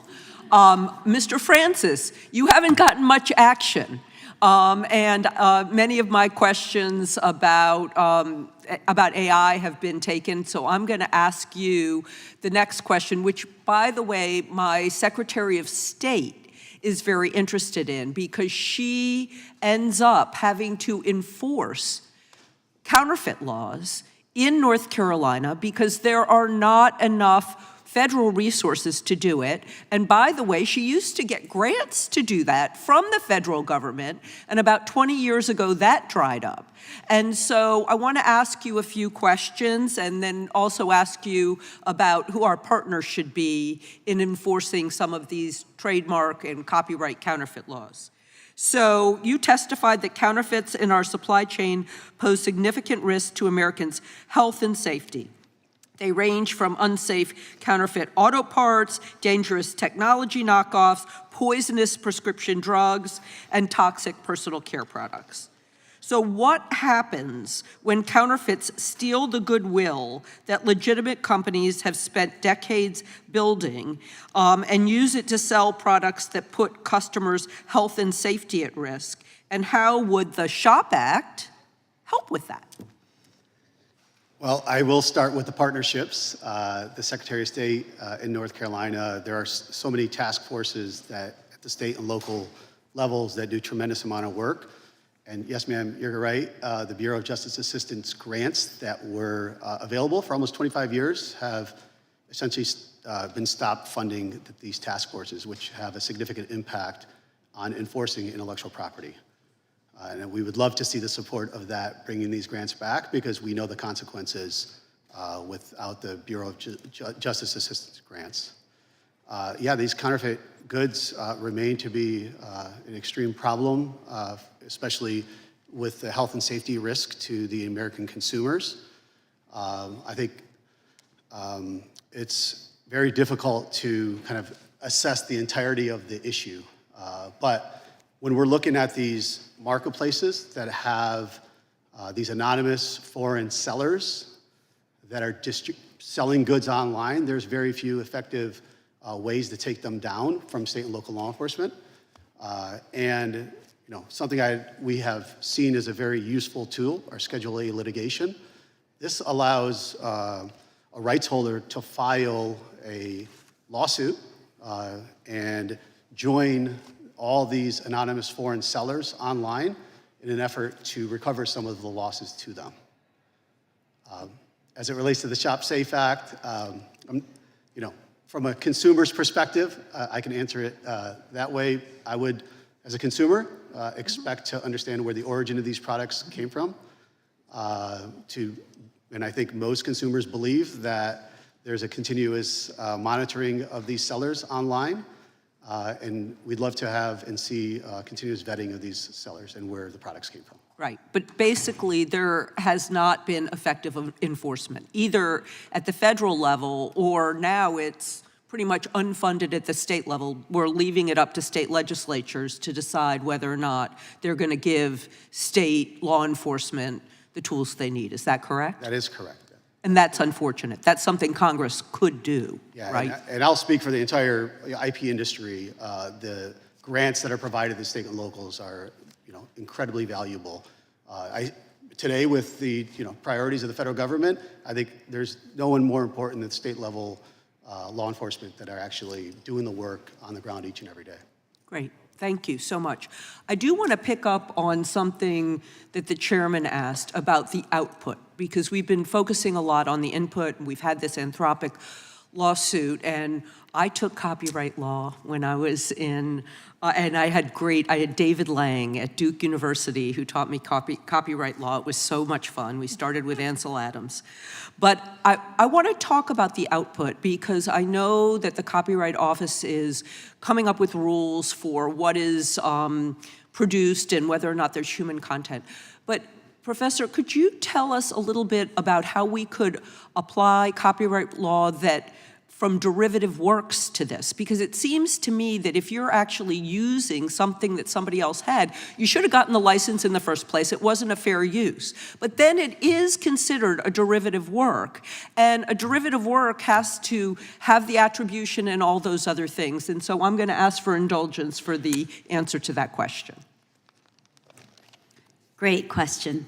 Definitely product of Professor Lang's excellent instruction. It's a good question. Derivative works are works that come from other works, right? And as a copyright holder, you have rights in your own derivative works. For example, the translation of your book, right? You have that right. So if AI is being used to create a work that's clearly a derivative work, we have the copyright law now. We keep talking about how we want to amend the Copyright Act. It's now 50 years old, and that's fair. There are new things that need to come into place, but let's use the tools we have now. The derivative rights right is an important part of it. It's an important part of it. It's not the only part of it. The tough question becomes, what if somebody creates something that's close but not the same?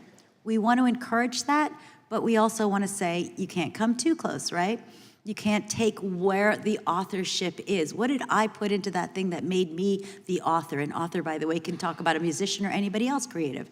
So copyright law exists and has been enforced for 50 years successfully. We can apply it to this space in the question of derivative works. Thank you very much, and I yield back. I thank the gentlelady. I now ask unanimous consent that a letter statement from the Entertainment Software Association be placed in the record. Without objection, so ordered.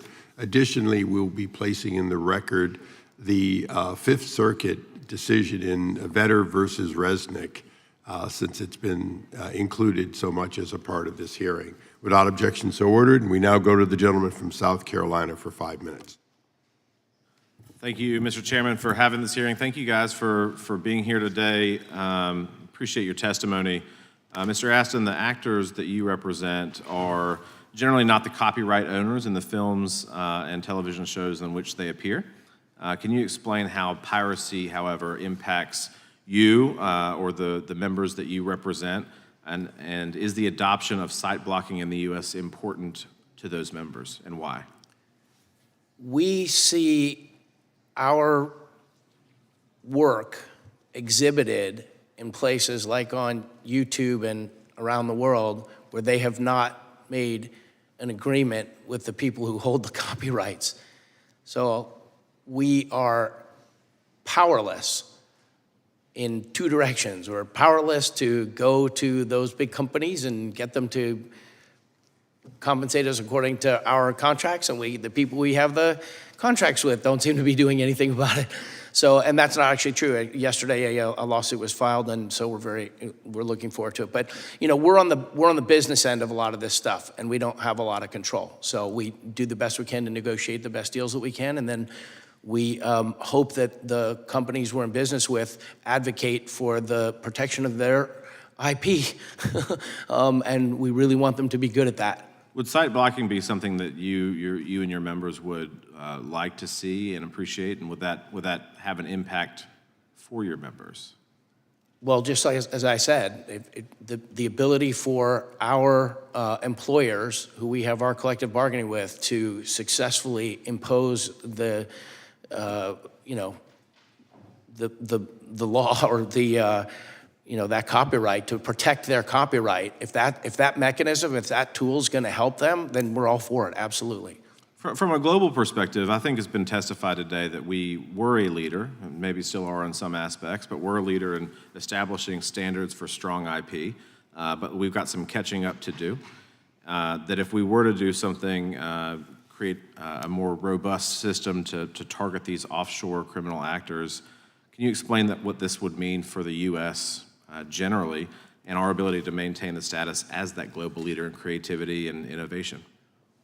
I think my colleagues would probably speak to it better than I would. I was pretty moved by what I heard here today about the other 60 countries that are, our collaborators in other areas are, accomplishing in this space. But I would rather hear their experts in that, Mr. Francis, IP House and Digital Citizens Alliance issued a report in April exploring the growing connection between global organized crime and online piracy. What are some of your top-line observations of that to the U.S. economy and also to our citizens? Yeah, the joint publication, Organized Piracy and Crime, just reiterated that I think we are seeing a shift towards criminal organization syndicates when the profits are very high and the risks are very low. We're seeing a significant amount of bad actors organized in many ways. We showed that these are criminal organizations because they have a structure, they have operators, they have supply chains, they have ways to finance the funds, they have IT technology, and significantly impacting the way these networks need to be looked at, right? I think the UN, Interpol, Europol have all said that these types of behaviors are more towards indicators of organized crime syndicates. How does that affect our citizens, though? I mean, what does that translate to the average person in South Carolina or New York or California that are not, say, directly involved with these criminal syndicates or in the film industries or the TV or whatever? How does it affect normal Americans every day? So I think the effect is the malware that, when they're watching these, unpaid or paid subscriptions that are illicit and piracy, that the malware that they're downloading, it impacts them because there's a significant amount of data that shows that they're also victims of identity theft. I think it also shows that, there's probably not enough education and awareness around this issue. And this report with the Digital Citizens Alliance really highlights the importance of education around this area of digital piracy. It has a significant economic impact, really across all sectors and around the world. Thank you for that. Mr. Floyd, real quick, as we wrap up, what are the online effects or the effects of online piracy on the economics of film and television productions, from the industry itself to the workers to legitimate streaming sites and even our citizens? What are the effect? So the impact will hit both the company and deciding what movies to make and how often to make them, and it will impact so that impacts the workers and how many people get hired and paid. It also impacts people like Mr. Astin's group who have already made a movie. What happens is when someone streams it online and pays for it legitimately, we automatically share a portion of those revenues with the Screen Actors Guild, with the directors, with all those people who worked on the movie. And that gives them a buffer for when they're not working. It's sort of like a mini retirement plan. If we're not receiving that money, we don't have the money to share. So they end up making less money along the way for the work they've already done. So it impacts us and our ability to hire new people, and it impacts them and their ability to make a living off the work they've already done. So in effect, I mean, a lot of, I think, starving actors in LA, the stereotype is that they're like baristas first or bartenders. So you're saying that we might actually see a scenario where they're making less as an actor than a barista or a bartender? Absolutely. When there are millions of dollars gone and we're unable to share, they're losing a lot of money. Thank you for that. Mr. Chairman, I see my time has expired. I yield back. I thank the gentleman. We now go to the gentlelady from California for 5 minutes. Thank you, Mr. Chair. Thank you, Mr. Chair. And I want to start by saying that I'm glad that we are finally having a hearing on the issue of IP. From my district's perspective, today is the day when we're actually talking about issues that the American people care about. We have had 12 hearings in this subcommittee, and this is the first one on this issue. I think the videos that were played at the beginning are a testament to the critical nature of this topic, and I actually hope we have more hearings because each of these topics deserve their own hearing. This is personal to me. My district includes Los Angeles and Culver City. It is home to actors and musicians, writers, journalists, content creators, video game developers, and everyday Americans. And for these and more of my constituents, their voice, their image, their likeness, and their performance, that is their livelihood. AI, we know, can create opportunities, but it can also be used to profit off of humans' identities, their voices, and their likeness. I'm also reminded of a scene in Anaconda between these two, Paul Rudd's character and Jack Black's character. And Paul Rudd's character says, "Who cares about IP?"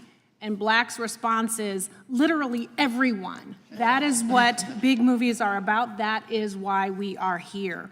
I'm also going to make a plug for my Republican colleagues to join on as a co-sponsor to the No Fakes Act. So the No Fakes Act includes exclusions for documentaries, news, commentary, satire, parody, and fleeting uses, as well as safe harbors for multi-purpose creative tools, unless they are primarily designed to produce unauthorized digital replicas.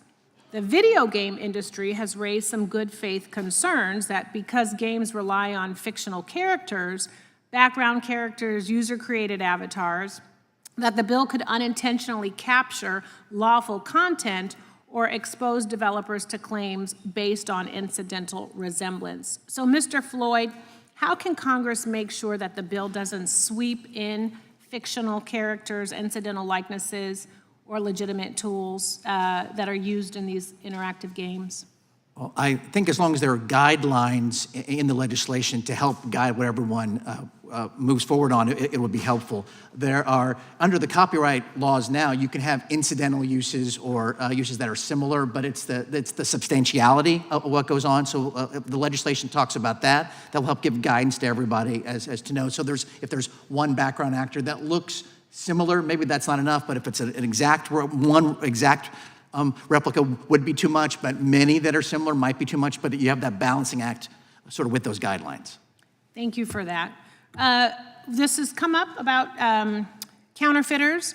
Mr. Francis, I know you don't know this about me, but I support the resale marketplace in a very real way, and trusted resale marketplaces are incredibly important. One problem is that bad actors use online spaces to traffic counterfeit goods. We talked about pharmaceuticals, but it really harms consumers and legitimate businesses. And we do need policies to crack down on counterfeiters while clearly distinguishing organized counterfeit trafficking from lawful resale. So, Mr. Francis, how do counterfeiters exploit the ambiguity between legitimate resale and sale of infringing goods online? And why is consumer confusion so important to mitigate in this context? Yeah, thank you, Congressman. I think it's just deliberate deception that the confusion really is the goal of these counterfeiters, and it's very challenging when you are a consumer and trying to distinguish between what's real, what's fake, the listings, the reviews. These are extremely deliberate, and of course, extremely challenging for a consumer. And yes, we're very much in favor of the e-commerce platforms. I think it's a growing market, and it's one that really needs to pay particular attention from what other marketplaces have been dealing with, in the sense of they've also been deceived, these marketplaces, but this resale market, yes, it's very, especially with antiques and luxury brands and other products that I think are growing in this space. Right. And Mr. Floyd, in the remaining time I have left about piracy, how much traffic do pirated websites receive? And outside of copyrighted content being stolen, what are the harms that consumers face when they enter these sites and are asked to enter personal information to access the content? I don't have the exact numbers on the traffic, but I could get that back to you. It is massive, though, and because when you get on one of these sites, you're put on. It looks you type in, watch Disclosure Day, and you think you're going to a regular site, and then you end up on one of these pirate sites that has thousands of movies that are available. And what happens then is the consumer thinks it's a legitimate site. It looks like Netflix. It has thumbnail photographs of everything. It has the list of people who worked on the movie. You think you're in a legitimate site, and you type in your credit card. And when you type in your credit card, now that money is now used for all kinds of nefarious purposes. Also, there's malware that's on the ads. If you click on one of those, you're now impacted that way. And they may steal your credit card information. So you as a regular, innocent consumer have now been detrimentally harmed for trying to watch one movie online. Thank you for that. And Mr. Chair, I ask unanimous consent to enter into the record a statement from the Motion Picture Association before this subcommittee on this particular hearing topic. Without objection, so ordered. Thank you so much. And I want to thank the gentlelady for her comments. The 12 hearings we've done, some have been many have been on IP, but the fact that this one focuses on piracy specifically, I take note that if I had to do it over again, I'd have done more and I've done sooner. So with that, I will recognize myself for my 5 minutes. 5 minutes isn't enough to deal with all the issues we're dealing with. I think that's clear. So I'm going to ask all of you to please revise, extend, give us your thoughts. Doctor, we'll take it all, even though we couldn't have it all here. I want to focus on a couple of things. First of all, it is clear that we have some laws that the courts have found they're unable to use effectively. And Mr. Moore, I'm going to ask you a tough one that you may not have actually come prepared for. In the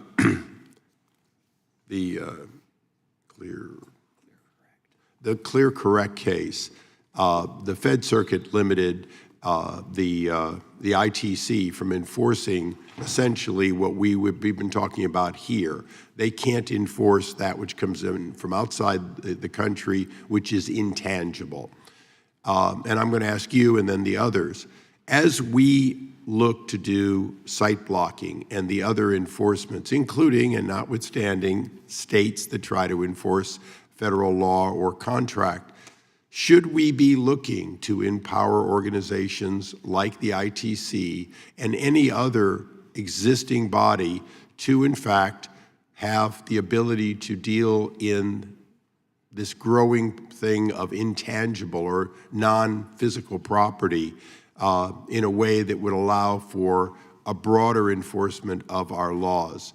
And I use that example because it is frustrating. Most of us didn't know until that case that the ITC can tell the customs to seize the fake DVD, but they can't seize the incoming, if you will, fake product. And when we talk about site blocking, if the ITC had that authority, perhaps they already would have done it. I'll start with you, Mr. Moore. You weren't kidding about that being a tough question. So what I would say is this. I think when you look at I think a couple of things. One, putting aside the merits of the decision itself, right? If you are looking, my mind would go to what the remedy is. And so in that sense, what would the ITC have to do to stop this? They couldn't issue an order in the abstract.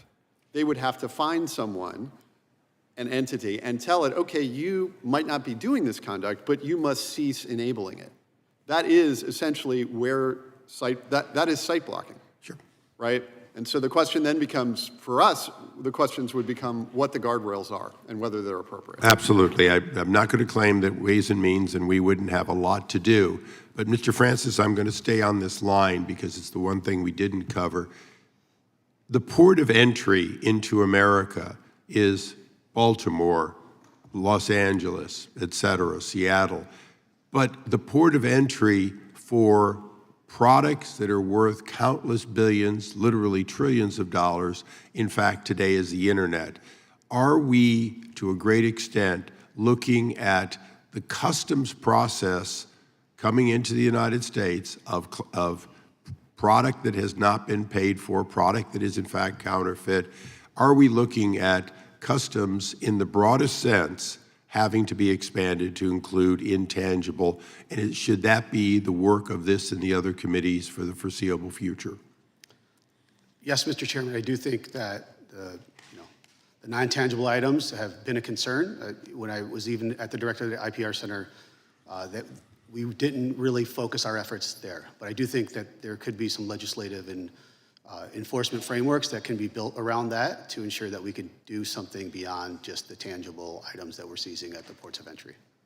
Quickly, Mr. Floyd, would you say that, that in fact the problem is bigger than today's hearing and bigger than this committee's jurisdiction if we do that?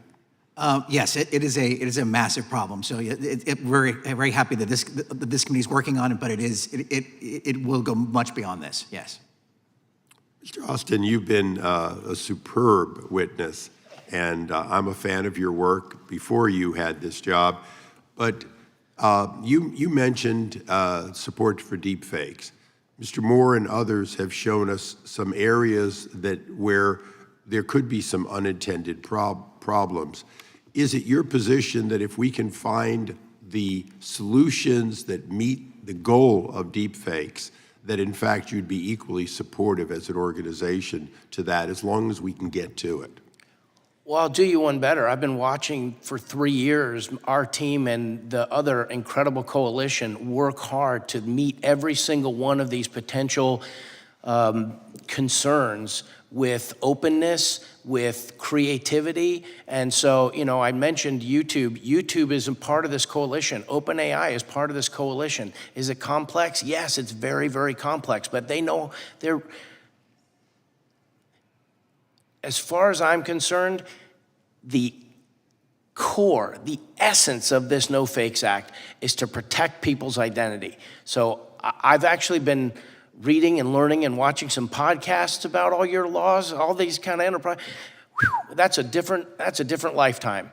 But this sausage is coming together nice from my point of view. And so I feel like the group that's here and the group that you're working with will do it. And of course, SAG-AFTRA stands foursquare behind getting no fakes passed into law. Mr. Moore, I'd like you to be able to close on where you think we can get to the goal of deepfakes and other legislation and where the challenges remain. I think when we talk about the challenges, I think I list 4. I'm going to focus on 2. The first one is preemption. So what we don't want is a situation where the rights are uneven, and that leads to uncertainty both for individuals and for the developers of these tools, some of whom are now the subject of state statutes that would purport to create standards for them. That should be, I think, in the domain of digital replicas, a matter of federal law. The second thing I would want to mention is that for us, the counter-notification piece of this, which is, I come back to something Mr. Astin said before, in that there was a situation where a friend of his had a video, and he simply couldn't tell whether it was real or not. And I think there are instances where there will be things that are real, and we can't yet tell the difference. And so in those circumstances, we should take care to ensure that those particular instances of expression remain available as best we can. It was good, succinct. I understand that you have a unanimous consent. The gentleman's recognized. Thank you, Mr. Chairman. I ask unanimous consent to enter into the record a letter from the Council for Innovation Promotion supporting the No Fakes Act, the Shop Safe Act, and judicial site blocking legislation. Without objection, so ordered. In closing, this is, in fact, not our last, and not this committee's last hearing on this subject. Hopefully, though, it will be the last one before some of this legislation begins to move. I think that, in fact, people you've seen on both sides of this hearing are close. The issues that Mr. Moore mentioned are of great concern, but they do seem to be surmountable. I'm going to make one closing statement, rights of the chairman, if you will. This legislation is going to, if I have my way, move under my watch. It means that those who have said they're close, they're not opposed to it, but they want to, we're going to test that, which is that enough is known, language is being distributed on what we believe is final compromises to get to legislation. And it's going to be my intention, with the help of my chairman and old friend, Mr. Jordan, that we will move it out of this committee. And I say so today because I think all of you have made the case that allowing this continued damage is simply no longer possible. I'm going to further close by saying just one thing, which is I started in the era of protecting my trademarks. And I certainly understood that the standard for confusion as to source was all you really had to prove in order to prove that you had been infringed. It shocks me many years later, and Professor, you know the history of this, but that we didn't use that standard in the courts. Having said that, if the courts aren't willing to use trademark for likeness, then we will have to give them the authority and the mandate to do so.